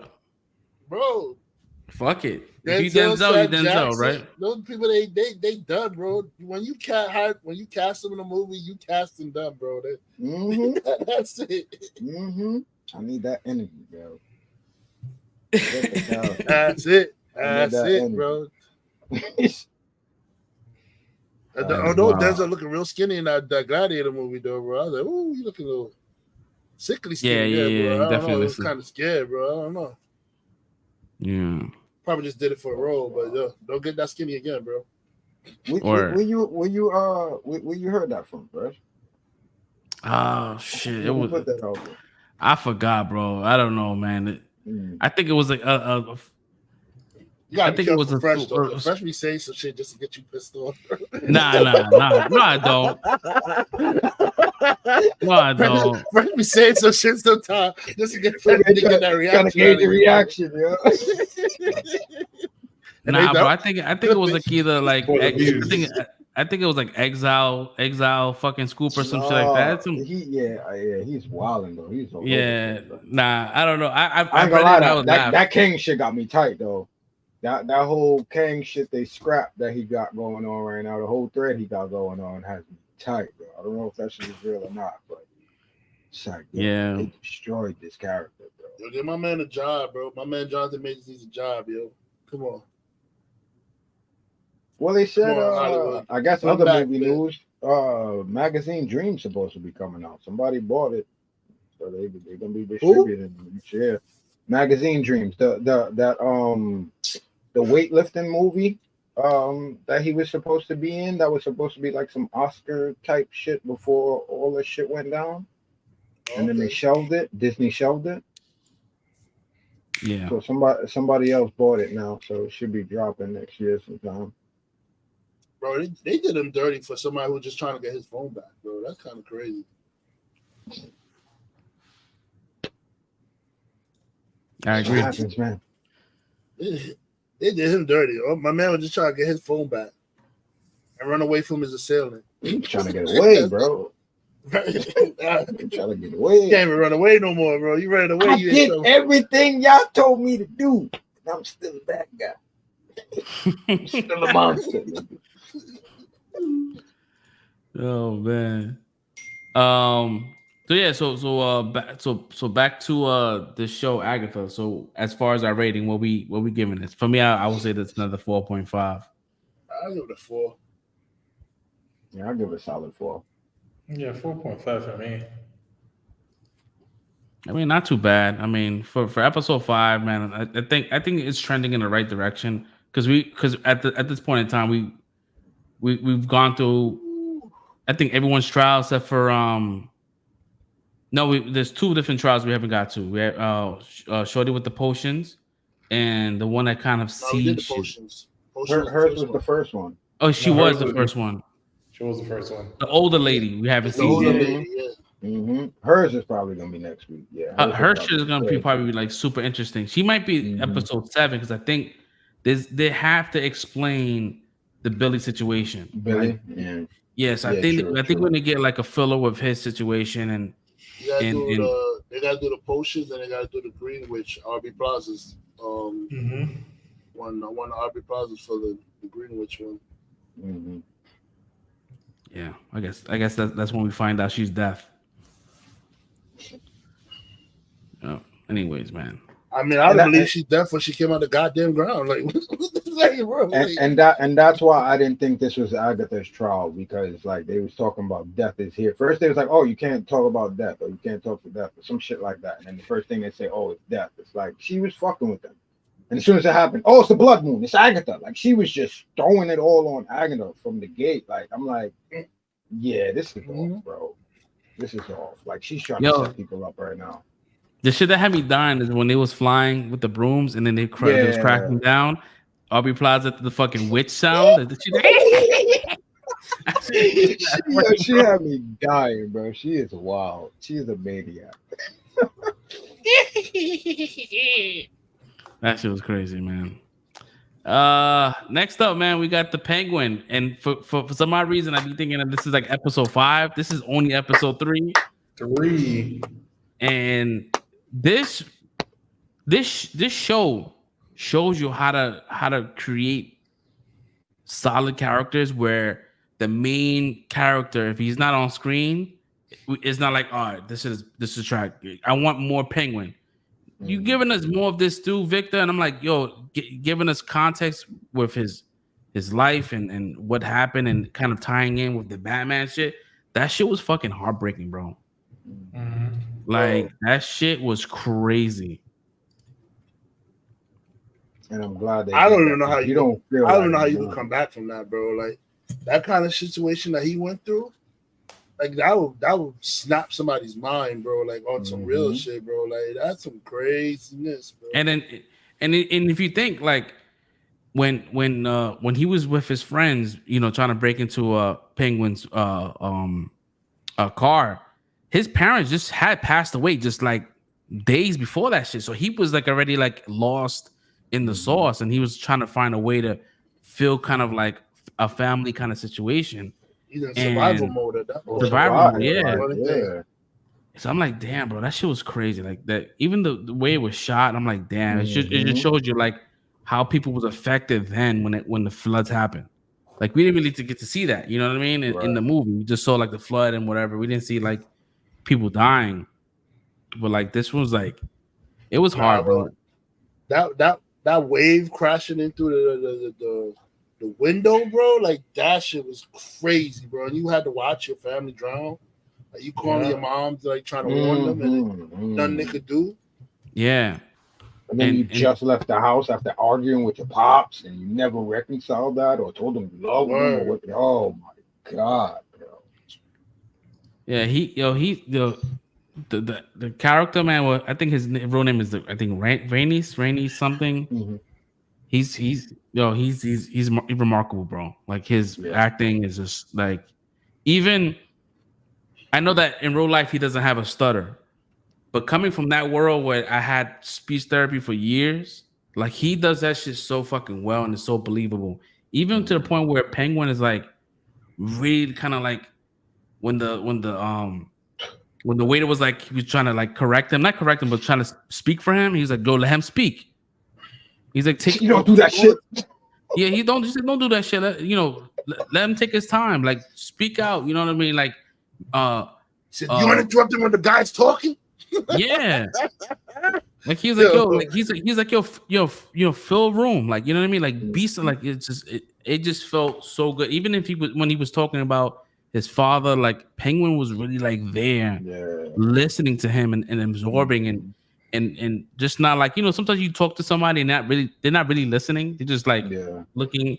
He's like really like processing and like, yeah, I get it. Like he wants to hear his side. I'm like, damn. It's like, what do you do? He's a mechanic. That should be the American dream. Yeah, he's living out here. Bro, this shit was full of monologues. Like, god damn, bro. But good monologues. Because Owen came from his background. He came from the poor family, the poor background. So he gets the kid. He knows what the background the kid is coming from. Say, what's your father's name? Juan Aguilar. Shut up. Even when yeah, for real. That was that shit. No lie, I felt my little tear jerker right there. Yeah, like, that shit hit, bro. Really, yeah, and even when he thought that he was gonna, leave with his money, he's like, "You was gonna leave with my money." He's like, yeah. He's like, I thought I couldn't leave. He's like, you thought you couldn't leave, and he put the gun to his head, like this is what you felt. I was like, oh my god, bro, like who wrote this fucking shit? I'm over here trying to show you a better way of living, a better way to carry yourself, trying to teach you things. I'll give you all the place money, to live, a place to live, and this whole time, this is what you felt. Put the gun to his head. I was like, oh, what you think of me? This is how I feel. The whole time. Damn, bro. He said, get out of here, kid. You want to leave? Leave. Go, nigga. Like God. Yo, first of all, I know they don't give Oscars for this shit, but Colin Farrell deserves an Oscar for this shit. You don't even know he's Colin Farrell in there. Exactly, bro. Exactly. Yeah. This dude is Oswald, bro. Even at the fucking end when he saved them, he was like, yo, I knew you did it. I knew you'd come back. He said, we in it now. And he goes to Fade to Black. I was like, yo, he was so happy, bro. Oh my god, this show is great, man. Yeah, this fucking show, Shit man. Now. I can't wait for Sunday, man. Oh my god, even Sophia, bro, and him, and I'm just gonna stick on the Penguin before we go into Sophia. But that whole conversation, like yo, I can't even trust you no more. Like, how could I even trust you? Like, yo, just give me the chance to keep showing you. 5 minutes later, Falcone come in. Said, oh, you son of a bitch! Oh shit, Vic, come and save him. Oh my nigga, where's Sophia? Fuck that bitch, leave her. Like, oh god, damn, bro, you trust what I do. Yo, what about Sophia? Leave her. God, damn, bro, this dude is crazy. This dude is wild, man. Yeah, because he finally got to her. Like, he was like, you know what I mean? Like, you know, I did it. You know what I mean? I got the bar, I got the eye drops, and like, I did it. So I didn't think they were gonna put you in an asylum. Like, you know what I mean? Like, I'm like, oh shit, there's a lot to unpack. Real as shit. Like, yeah, I'm happy. Look what I got. Like, god damn, that shit is real. You can't say nothing but all right. Even the part with when they meet up with this dude, the underboss, smashing his boss's wife. Crazy, bro. She's like, well, what's she like? What took you too long? He thought he was not gonna last. I'm like, oh shit, they're about to catch him in the act. That shit was crazy. But you could tell, like, Penguin just has that you know, you start talking about who he is as a person, bro. Like, he just fucking snaps, bro.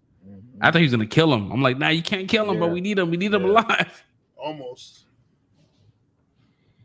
So I thought he had a knife on him for a minute until I realized it was the phone he had in his mouth, bro. I'm like, oh. Yeah, I thought it was a knife too. I was like, oh shit. That shit is intense, bro. I'm over here like, yo, you can't kill him, Oz. You can't kill him. You can't kill him, Oz. Calm down. Bro, relax. Wait. Yo, but Oz is mad funny, bro. Like, even when the dude was like, yeah, if we're gonna do this deal, I need to speak to your underboss. He's like, what do you want me to do? Like, you want me to do what he say? He said some funny shit. It's like, you need a reference? You need I'm like, yo, this guy is mad fucking funny, bro. Like, what do you want to do? But yeah, Shorty's crazy, bro. Every time she's on screen and she speaks, bro, it's like, yo, bro, she just each screen, each scene. Yo. Yeah. My man was on the internet. Somebody was on the internet talking about they could save her. Like, yo, I could save her. No doubt. It's like, that you wildin', bro. I feel him, though. I feel him. She's crazy, but like, I guess they're playing the whole fact that she didn't do all those things, that she just got set up. Mm-hmm. So like, she's not really crazy. She just became crazy because she was in there and she was treated like she was crazy, but she's not. Mm-hmm. And I think that she probably hanged herself at the same time, like, you know what I mean? Because that's what she has, the fucking thing around her neck to hide the fucking, you know, the markings of being, you know, hung. I don't know, man. Oh, see, what I took that as I thought she was traumatized by her pops choking her out and shit. Because of the way we got to remember, like, Selena's her half sister. If we go back to the movie and see what he tried to fucking do to her, it seemed like that's what this dude did to chicks. Every time he got too tight, he just start choking chicks out. Like, so to me, I thought that was like a residual effect of how her pops used to treat her. and her waking up, because I think they showed it in one of these episodes where she wakes up clawing at her throat like as she's trying to like get him off or some Yeah, shit. yeah. You're right. That's what I'm thinking it was. I think it's like a psychological residual effect of her pop's abuse, bro. Which makes it even more sad. Like, this show is great. I can't wait for the next episode, man, because we get more like in depth into her backstory. That's just gonna be real good. That's what's gonna end up happening. We're gonna get one of these episodes. Are gonna be solely on her. And no, that's the next episode. Oh yeah, it probably will be. Because we have Mark Strong. Mark Strong is taking over. Like he took over the role of John Torero, and he's. Yeah, I wonder why that's gonna be. Yeah, it's weird because I'm like, oh man, like even though he was a good Falcone, but like I don't know, Mark Strong, I'm like I don't know, it's not the same. Well, yeah, Mark Strong playing with John Turturro. Yeah, he's playing. Yeah, John Turturro didn't come back for the show. I mean, if I had to pick someone else, I think it would be Mark Strong for me. Yeah, I mean, they look. They did the makeup like identical to them. Like they kind of look like the same person. Yeah. I think, look, I always say Mark Strong look alike. Him and Stanley Tucci. You look at them too, like hell you can mix both of them up, bro. Like Mark Strong and Stanley Tucci. Yeah. Yeah, we're gonna get a lot more of Mark Strong. I don't know. Yeah, we're gonna get a lot more of Mark Strong as the flashbacks. I love his villain characters. He's one of my favorite. He's always a villain, bro. He's never like. Well, I mean, the Kingsman, he played a good guy, but he played a good guy, yeah. But even then, he still had that face. Didn't he switch? Or he got set up? No, he got set. He sacrificed himself. So they. But they did have him looking like the bad guy for a little minute, though, right? No. He was a trainer. He was a trainer. It was this guy that was Michael Caine. He was the one that flip flop.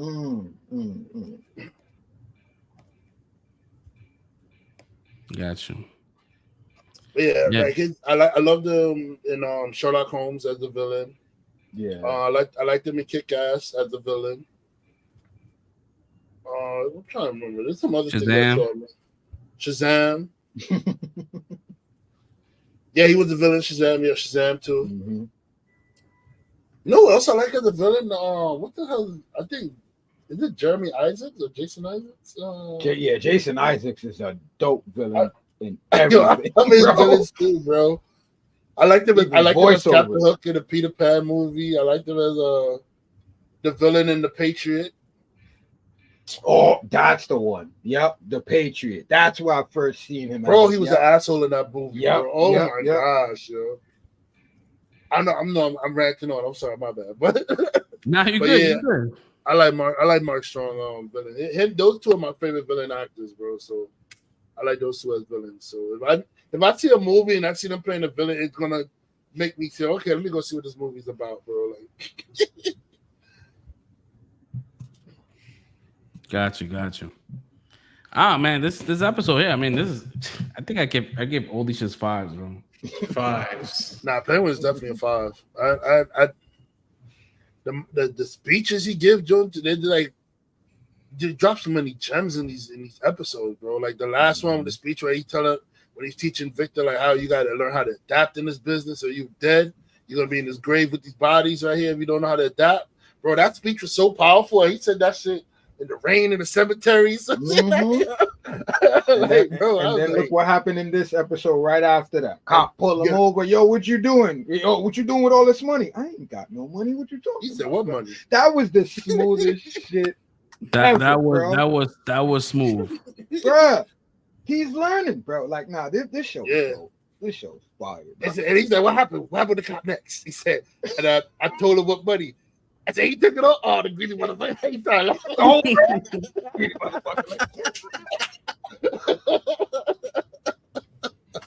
bro, man.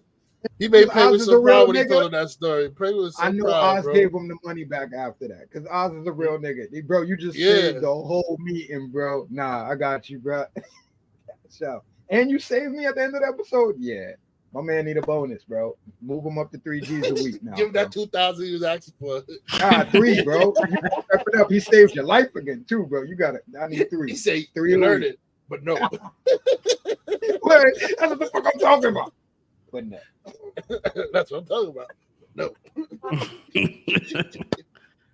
He earned that $2,000, bro. Give that I'm really scared with the whole situation with him saying that he does something that's irredeemable, and I'm like, I hope he don't fucking kill this dude, bro. Yeah. Colin Farrell said he does something in episode 7 or some shit like that. He said in episode 8 he does some despicable bro. You have to shit. see that he's gonna kill the kid, bro. It's gonna happen. Oh, that's gonna be sad. It's gonna happen. I know it's building up to that, especially when he should have got on the bus with the girl. That was his saving point. I know how these writers do their shit, bro. Yeah, shout out to Shorty too.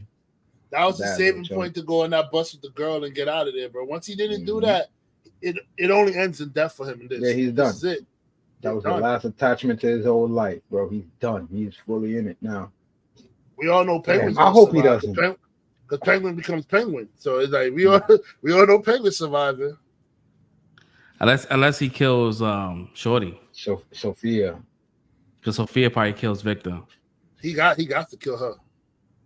There's no way he could let her live because it's gonna eventually come out that he killed his brother, that he was the one that killed her brother. So he has to end her. Yeah. Out of those two characters, I'm hoping it's her. I don't want him to all Victor, bro. They are building too much of a relationship, and that will probably hit the hardest. But I don't. And he knows that once somebody said, "Oh, he did it," she's gonna do it without. She's gonna kill him without even a hesitation, bro. It's not even gonna be like a thought in her mind because you saw how fast she killed her own right hand man when they did put the assumption on him that he was a traitor. He didn't get to explain his case. She just up to shot him. Like, boom. And that was crazy, bro. I thought she gave him the benefit of the fucking doubt real quick. Like, damn, she's wilding. Right. So he's gonna have to end her. That's the only way he's gonna end. Yeah, he gotta end her. Damn. Penguin takes over. We all know this though. You know, he's the number one guy in Gotham. Man. You want anything done? Arms, drugs, anything? Go to the Penguin, bro. Everybody knows that. He said. I mean, I think Matt Reeves said it. Like he was in the. If you watch the after the show, they have like the behind the scenes thing and shit. And he's like, yeah, this is tying in straight to Batman 2. Yeah. I'm like, yeah, the shit that happened. I'm like, oof. Yeah, this is the core owls and shit. Penguin is that guy in Gotham, man. Now you're talking my language. He has control of everything in the streets. He takes it away from the mob, man. Penguin is that dude. Do y'all think because also shout out to my boy Theo Rossi. I don't think we talked about him yet. Do y'all think he's gonna end up being anybody? Huh? Theo Rossi, the dude that was Shades from Luke Cage. Oh, he was her therapist or her doctor or something. Yeah, that's what I'm saying. Do you think he's gonna be anybody else? Because they getting these drugs out of Arkham and they got the. I think he's a supplier. He's definitely a supplier, bro. Bro, you saw the way he looking at her. He want to get her pants, bro. He definitely supplying her, bro. You think he could be Strange, Hugo Strange, or you think he's just gonna be a random? Nah, I don't think he's Strange. Mm. But I know he definitely supplying them drugs because he definitely want to get her pants. Yeah. Mm-hmm. I got you, baby. Hey, Sophia, just talk to me. Talk to me, Sophia. I'm here. Like, yeah, we all know what you want, bro. Where bring my man Shades back in there. When they were talking about the mushrooms and they talked about how the effects of it, the first thing I thought of was Scarecrow. I thought about Poison Ivy. I thought about Poison Ivy. That's what I was thinking. Mm-hmm. Like with the whole chemistry and shit. I was like, he's gonna they're gonna introduce a Scarecrow character. He's gonna use this, mix it up with his own brew, have his own shit. Yeah, that definitely could be a possibility. Yeah. Well, when I first saw the mushroom, like this is like tapping into the whole Poison Ivy situation where she's like, she's a chemist and shit, a botanist, right? Something like that. Mm-hmm. Yeah, she could be a botanist. Yeah, so I'm like, yeah, maybe they tapping into this shit. Like, that's something that you can keep, grounded, like a character you can keep grounded. Mm-hmm. someone that manipulates fucking poisons and shit. Yeah, after watching this episode here, I was watching it with Steph, and she's like, I don't remember like the Penguin being that prominent. I'm like, nah, let's watch the Batman, and it was watched. She's like, this shit is fucking funny as hell. Like, even when Batman caught him and they did the whole rada lada shit, he's like, that's the worst Spanish I ever heard. I was like, yo, that's crazy, bro. Because like, he's like, do I'm the only one that knows what the difference between la and la L and la. L. He's like, that sounds like a bat. World greatest detectives. Don't know the difference between la and L. Oh my god, this dude stole that whole movie, bro. Come on, what are you showing me here? And it makes sense when you watch the episode 2 when he's talking to his neighbor in Spanish. I'm like, he knows his Spanish. Like it just like these little things just connect. Yeah, man. You gotta know your languages. You're gonna be the world's prominent arms dealer. Mm-hmm. You probably know how to speak the Asian's tongue too, but he ain't revealing that. Mm-hmm. Probably know how to talk to the Asians too in their own language. My man was like, "Yeah, I gave you a whole truckload of cigarettes, man. Where my money at?" It's like, like you can just tell, like he just does dirty dealings, bro. Like he's in over his head. You think I'll come back here and I'll try to screw you? You think I'll come back here? I'll try to screw you. So I know I'll get one between the eyes. Top shelf. All this top shelf from my club. Yeah. You got Louis XIV in there and all that. Boy. Yeah. Yo, even the whole Victor and his panic attack, that was like it felt that was the real right there, bro. Like that's the shit that PTSD and that was straight up PTSD, bro. Yeah, where they cut that shit was crazy. The people drowning. When them lights started flashing, the boom. Yeah. He instantly got taken back to that day, bro. Like, yo, that's just crazy. Word. Shout out to the white girl too, because I swore she was about to screw him over, bro. Ever since she's like, take a break, come dance and all that. I'm like, oh, she about to get Nah, she was setting them up. I knew she wasn't.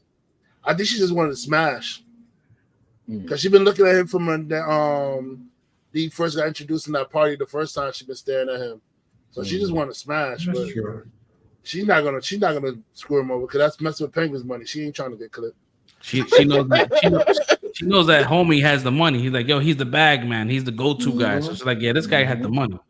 Like she ain't trying to get clipped by Penguin. Like, you know what I mean? She ain't like, want no problems. That's as of right now, that's Penguin's number 2. That's his number 2. Mm-hmm. That's high status right there, bro. Technically, that's not even Penguin's money. That's Sophia Falcone's money. So yeah, you steal with that. I steal it from the Falcones. Yo, even when Shorty was knocking on the door, he was like, "What do you want me to say? What if she finds out?" And he's like, "Just tell her you killed her brother and all that shit." And he was tell like, the truth. See what happens. She's like, "She is the hangman." Like, he was mad scared, bro. But even didn't he say then don't believe everything you hear? So he like, said don't believe everything you hear. Yeah, I don't think she did that shit, bro. I think her pop set her up, yo. I don't know why, because that's grimy, but yeah. I don't know, man. Yeah, this episode, man, was peak, bro. This is peak television, man. When it comes down to like, I wouldn't even say like peak comic book. It's just television, peak television, bro. Like, I'm having a good time. It's a really good show. Yeah, like this is like up there as far as like having fun, like watching Monarch and shit like that. Like I was happy to go into every week into these Monarch episodes, and I'm like, this is up there. Shogun and all that shit. It's just good. Because even if you took like Penguin's name off of it, you took Batman's name off of it, and you just put it alone, standalone as a regular crime drama show, it is still a great fucking show, bro. Like crime drama, like there's no ifs, ands, and buts about it. Like you don't even. So far, I don't even think that you don't even need the Penguin name on this to put this show. You could name it something else. This show still be fine. Yeah, 100%. Yeah, man. Shout out to the writers. They're doing a great job over there. Yep. Yeah. Don't drop the ball, man. Keep the run going. Don't drop it to the end, man. Don't fumble. Yeah, Matt Reeves must have the craziest deal with Warner Brothers, to the fact that he could create something without interference for like other studio, not studio, but like other heads, like James Gunn and Peter Safran. Like they just he has the first look deal with WB. Yeah, that's what's up, bro. I heard they're producing more shit. Like there's gonna be other, like they expanding the Gotham situation. Yeah, he's trying to get something else going. I think either the PD, the GPD, or Arkham show. I think he's something. We don't need another. We just had Gotham. That was all about the GPD, bro. We don't need another goddamn police show, bro. I mean, that would be kind of different though, the way they're doing it now, though. Yeah. And first of all, I don't even care. GPD can't do nothing for these super arch criminals, bro. So they can't though. They can't though. These cops is trash, bro. I don't even know why we even having a show about them, bro. Like, you still gonna need Batman at the end of the day to help them. So it's like, yo, bro, like do the Arkham show, man. Start getting into these. Yeah, the Arkham show would be better, villains. Bro. Into these random villains, you can delve into it. Yeah, you got Joker's in there. Mm-hmm. Riddler's in there. But look at the Gotham series. How many people has he locked up? Seriously, no one. He ain't locked up no one in all those episodes, bro. No one got locked up, bro. The Gotham series, no one got locked up. Everybody's just running around, doing whatever the hell they want. He'll bring them into the jail, and they'll walk right out the jail and go back out. And then niggas break out. They're not even breaking out. They're just walking right on out. Like, we ain't got nothing to charge him with. We gotta let him go. Yeah, look at Sophia. Even though we think that she didn't do it, but in their eyes, she did it, and she's out. She's a murderer. Meanwhile, they got mass murder Victor Zsasz popping up in the precinct shooting cops, and they still can't lock this nigga up. I don't know. Gotham was crazy, loose, bro. Gotham was loose, bro. My man just said Zsasz. That just took me to a whole other level, because that dude was insane on that show, bro. He didn't give a fuck. He was going nobody, bro. Nobody. The cops was not even locking this nigga up, bro. Everything they Zsasz. They didn't want to fuck with the nigga. Bro, they're like, I'm out. I'm not messing with Zsasz, bro.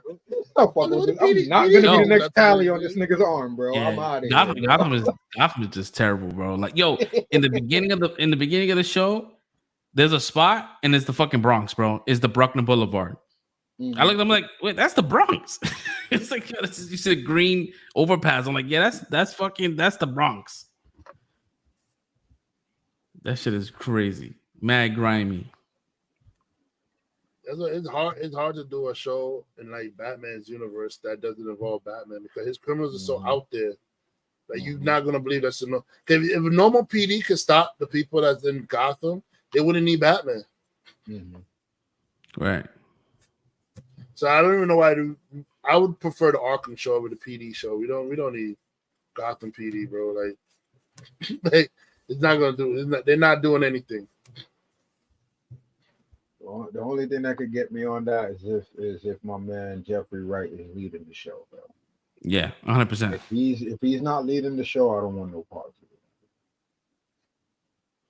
it. And he got to have RoboCop with him, bro. Because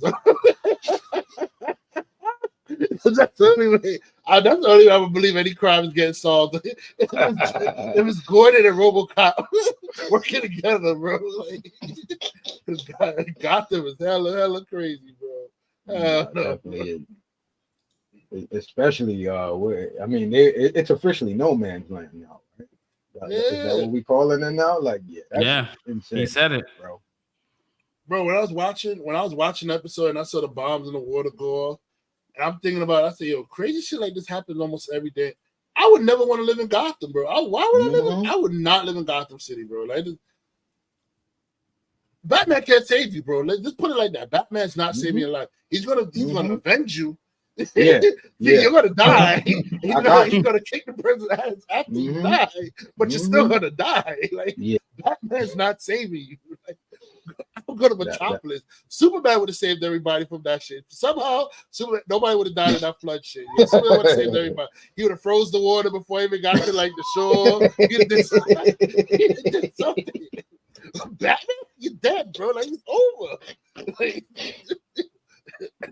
I go live in Metropolis. I can have a superpower battle every now and then. So let's fight somebody. Let's go to the shelter. Let's go to the underground shelter. Yeah, Shorty had the best idea. I'm going to Cali, nigga. I'm getting the fuck out of here. I'm going to Word, bro. Coast. I'm on the next coast, bro. Smartest person in Gotham. She said, "I'm out. I'm out, bro."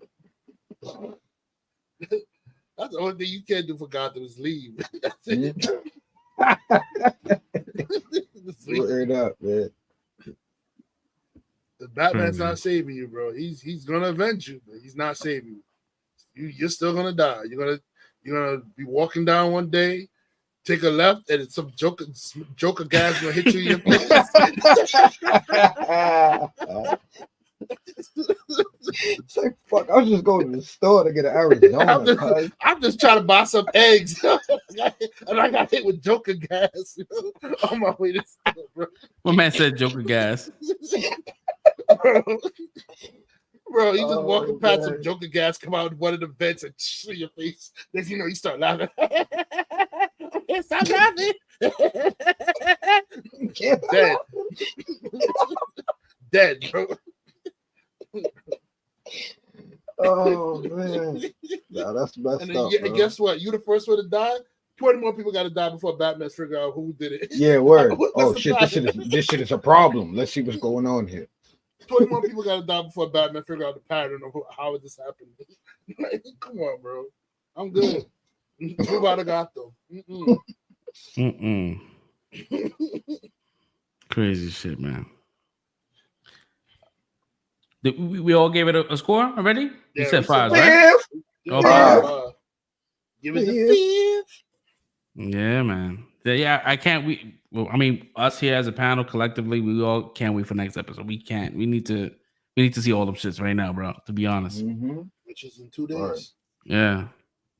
Yeah. So this definitely peak television.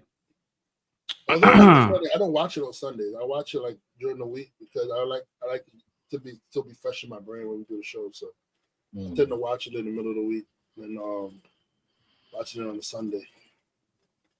I think this week. I think I watched it on the week before that. I saw it on a Monday, but I think this week I saw it on Sunday. I saw it right when it dropped. I was watching Tulsa King, and I watched that shit right after.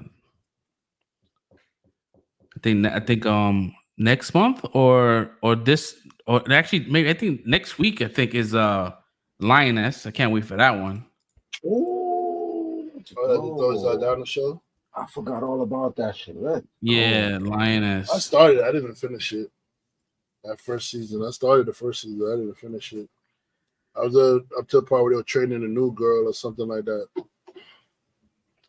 Release date October 27th. So yeah, 2 weeks from now. Oh, I know Track is coming back 3 days, baby. Track is coming back. Oh yeah. Track is coming back. They said they changed something. I don't know what they changed. I know that his the two parents and his parents, right? Like the two shorties, right? No, those are like his bosses or like more like his handlers. They give him the jobs. Oh, okay. So I always thought that like one was like his mom or some shit like that. It was kind of not his mom, but like a mom figure. But they're like they're kind of like mom figures because they care about him like the way like a mother would care about their kid, but still giving them jobs and stuff. So they said one of them left the show, so I don't know how they're gonna handle that. They're not gonna be missed. Yeah, damn, bro, they side characters. They don't know I care about them. Yeah. It's really the whole thing of the show is like one is telling another thing like, oh my god, don't you think that's gonna be a little bit dangerous? That's literally the whole show. But those nobody's gonna miss them. If they swap them out, I mean, you're gonna miss them if you take them out the show completely. But if you swap the who plays them, nobody's gonna miss that. Yeah. Let's see, man. We got some show coming back, man. Finally, we're getting that shit back. Yeah. Netflix need to take a page from their book. Bring your shows back, man. fucking Stranger Things ain't coming out for like 2025, the end of Bro, next that's ridiculous, bro. I think it's gonna be like 30 by the time they release this. They're gonna be grown adults in that shit, bro. Like, come on, man. Oh, we get Cobra Kai next in December, right? We get the last bit. Mm-hmm. They announced the movie. The title for the movie is called Karate Kid Legacy, some shit like that. Was it Samantha LaRusso? I don't know. Yo, I've been watching the interviews with her, bro, on TikTok, bro. She got big, man. She ain't no real martial artist, bro. She's. Oh, man. I mean, she looks great. She looks great to be honest, bro. I like when the good weight goes on. She looks great. I know she's battling I think type 1 diabetes. Is that type 1 or type 2? I think she has one of those things. The one that you have to take insulin shots for that you're born with. It has nothing to do with your diet. Man. Yeah, that's you born with that, right? That's like I think that's type 1 if I'm not mistaken. Yeah. Yeah, I know she's dealing with that. Damn. That sucks, man. Well, I don't have anything else here, guys. If you guys have anything else you want to add before we close out. No, not much. You know, just everybody be easy, be chill, and move out of Gotham. You know what I mean? Don't stay there. I'm trying to think of what you said that made me think of. Oh, because you said it was a great show like Monarch, but Amber Midthunder is cast for season 2 of Monarch, and she's supposed to be a main character. So that's tight. The shorty from Prey, the main actress that was in Prey. Yeah, I think it's what do you call it? An anthology, because I don't know if the other characters are coming back in this one, like really? Anna. Yeah, I don't know if their characters are coming back. That hasn't been confirmed. The show has been confirmed, but not the actors. So she's the only one that that's confirmed for season 2. Yeah, I think there's gonna be a different version, a different story in that whole universe and shit. I don't know. I'm going based on what I'm seeing, but I hope Anna comes back, bro. Like, yeah, man. So we're gonna end that on today on that note, guys. We appreciate y'all for hanging out with us, chilling with us. We apologize. We was a little late today, but we got things going. We still give you a 3-hour show. Other than that, guys, just have a great weekend, and we'll catch y'all next week for episode 211. Peace out. Peace. Peace.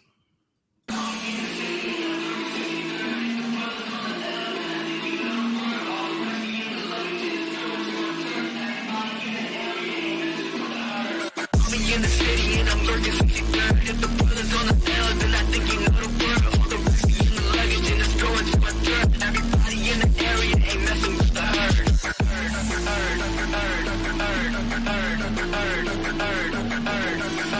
Herd.